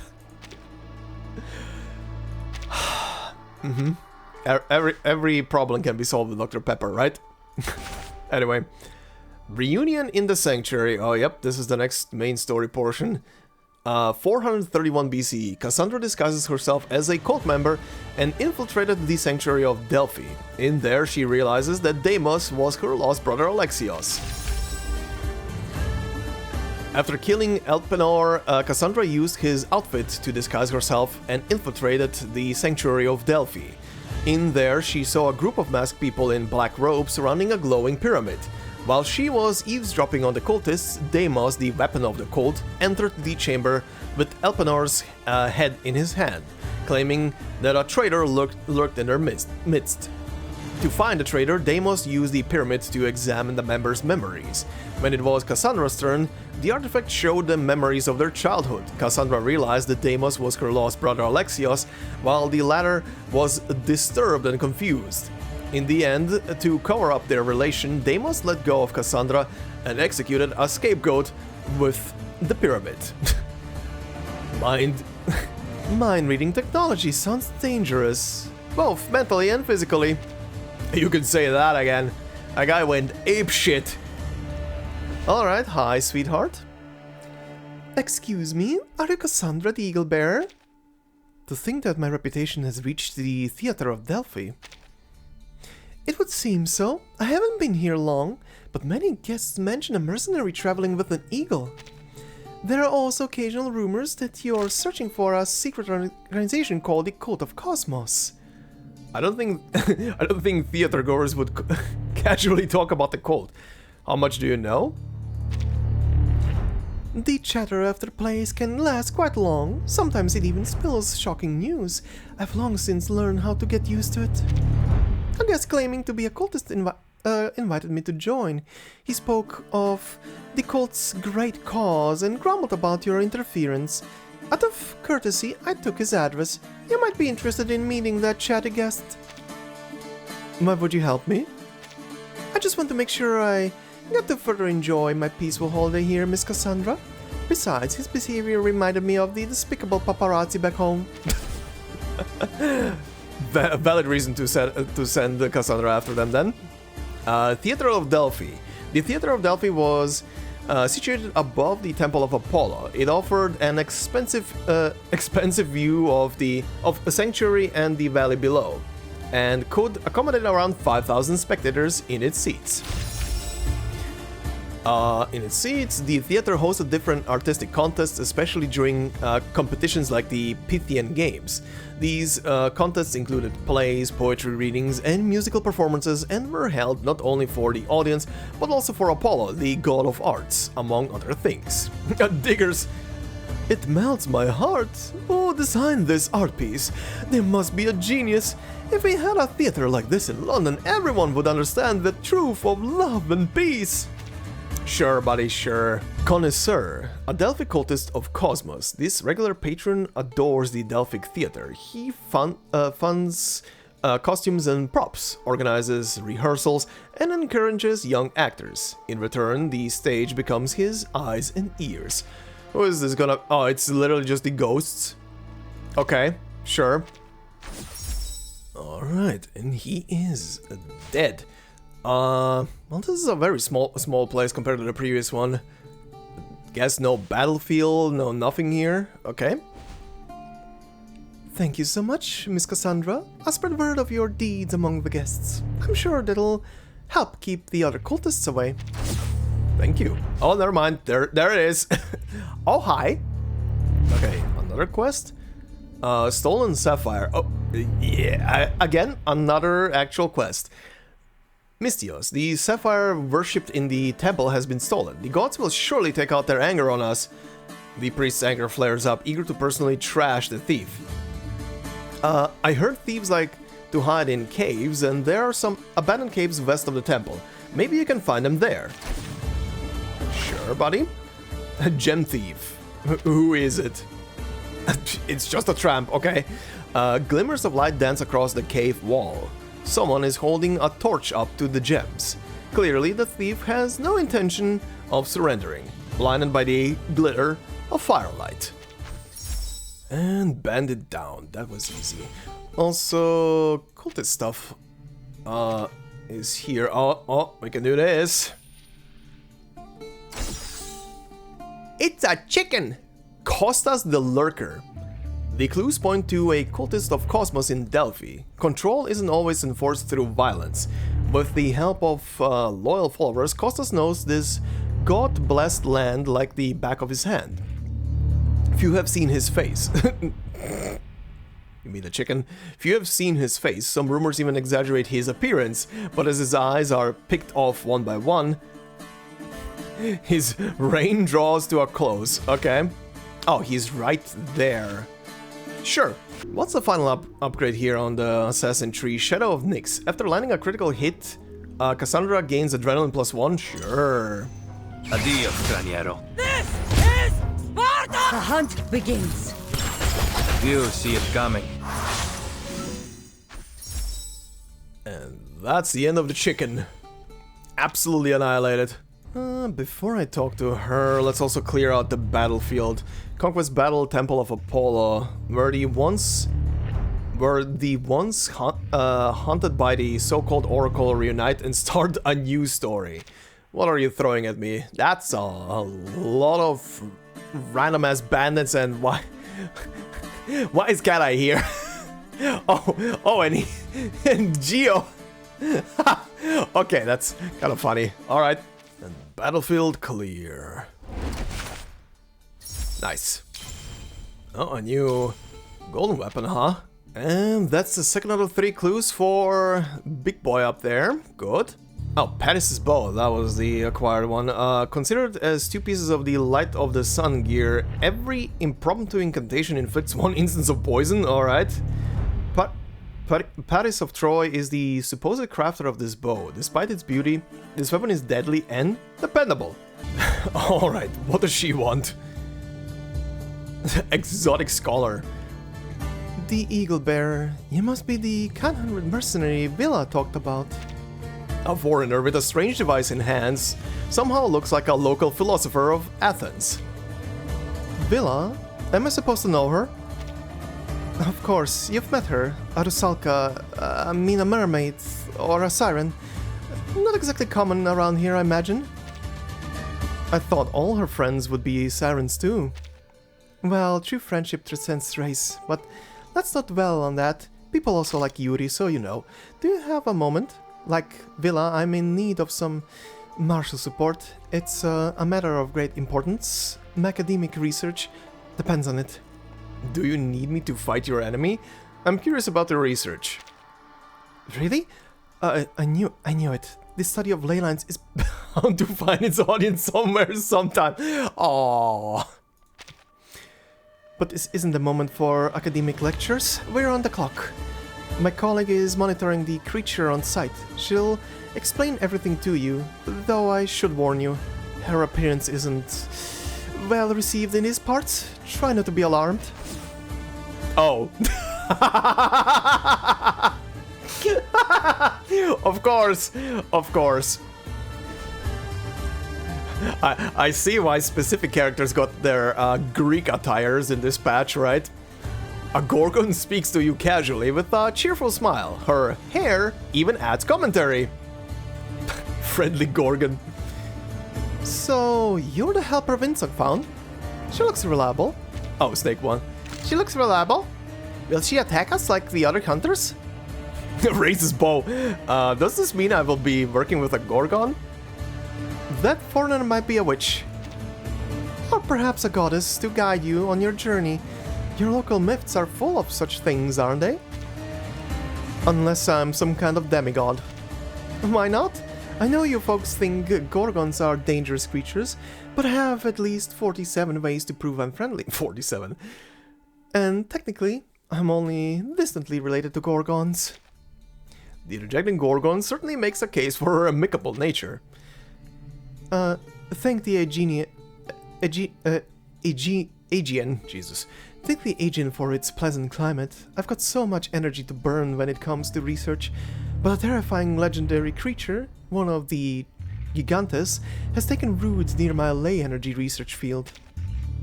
My petrification arcane skills isn't effective against creatures made of ley energy, so I need someone who can fight it. Though it's powerful, I have faith in your capabilities. I'm not sure I can live up to Heracles' legacy, but I'll take the job. Oh, what am I fighting? What is that? Gigantes. Which one? Oh, this thing. Okay. Colossal arcane creatures roaming Delphi. Terrestrial, massive in size, slow-moving, omnivorous, apparently still growing, highly attuned to ley energy. When contacted with such energy, okay, I thought I was misreading connected. Contacted with such energy, they gain strong self-healing abilities. What could we learn from its mythology? Note, possibly an anomaly resulting from observational redundancy. Continued monitoring recommended. Do I have? I do. Oh, if I equip one of the weapons.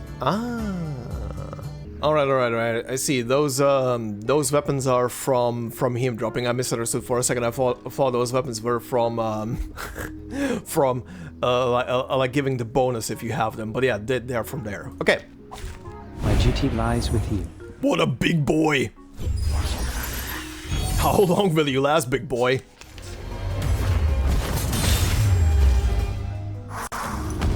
Yep, and there goes phase 1 and time for phase 2. It will be over before you feel it.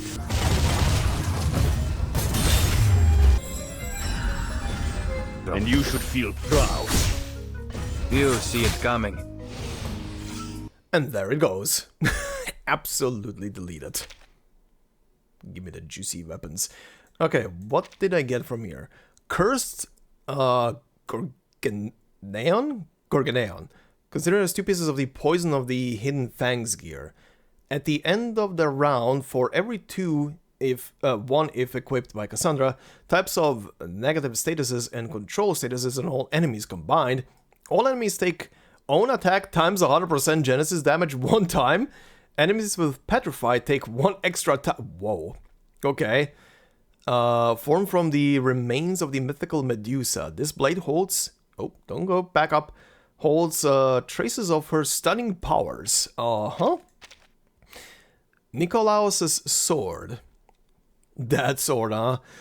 Considered as 2 pieces of the Speed of the Wind gear. After all allied extra actions, casts Sparta Kick 1 time up to 2 times per round.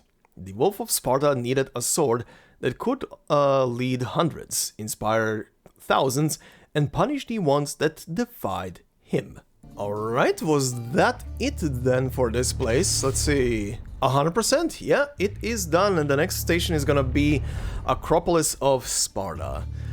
Okay, we are gonna finish that then the next time and see what happens in those last 2 locations, and probably in the next video I'm also gonna include the bit that is missing still from the Golden City story, and we're gonna finish with that as well then.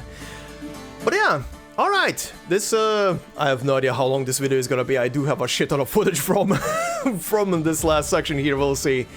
But yeah, anyway, this will be it. First part, we learned a bit about Diggers and what was happening with his Manus adventure, and now we learned a bit more about Cassandra. Actually, while I'm still here, I'm just curious, how much of her story so far is here? Huh. I don't think they're gonna actually spoil how this ends. If they started here and they went all the way back to show her arrival on the island, which in-game is also just a short cutscene, and then jump to the Temple of Apollo stuff, and where she meets her brother for the first time. I guess the next station, I mean, we've already seen Athens. The next 3 stations, I don't know what they could show. They could show Cassandra meeting with her dad, maybe? I think that could be the next station. I don't know if they're gonna show the meeting with Mom. I haven't seen that yet, honestly. Yeah, I don't know what's gonna be the last thing then. We'll see. We'll see. The main portion of her Odyssey definitely splits into three routes that you can engage with whenever you want in game, whenever you want and however you want, in which order. So it doesn't matter. Okay, we'll see. We'll see. I feel like they're not gonna be going like in the Ezio story. The Ezio story went pretty in detail. Yeah, it went pretty far, but not too far. It also didn't spoil like everything at once. But yeah, anyway, we'll see next time. Next time we're gonna finish this whole thing and the other thing, and we're gonna begin a new thing. Our certain route with the number 77 on it, apparently. That looks spooky. But that will be for next time. For now, thank you very much for watching. Hopefully you enjoyed. If you did, please consider leaving a like, it would help out a lot. If you're new to the channel, consider subscribing. And if you want to support me more directly, memberships are open on the channel. And as I always say, no video will be behind a membership. It's purely there for support. So thank you very much to anybody who is already supporting. Much appreciated. And yeah, I hope you all have a fantastic day wherever you are. And I will see you in the next part. Until then, bye-bye.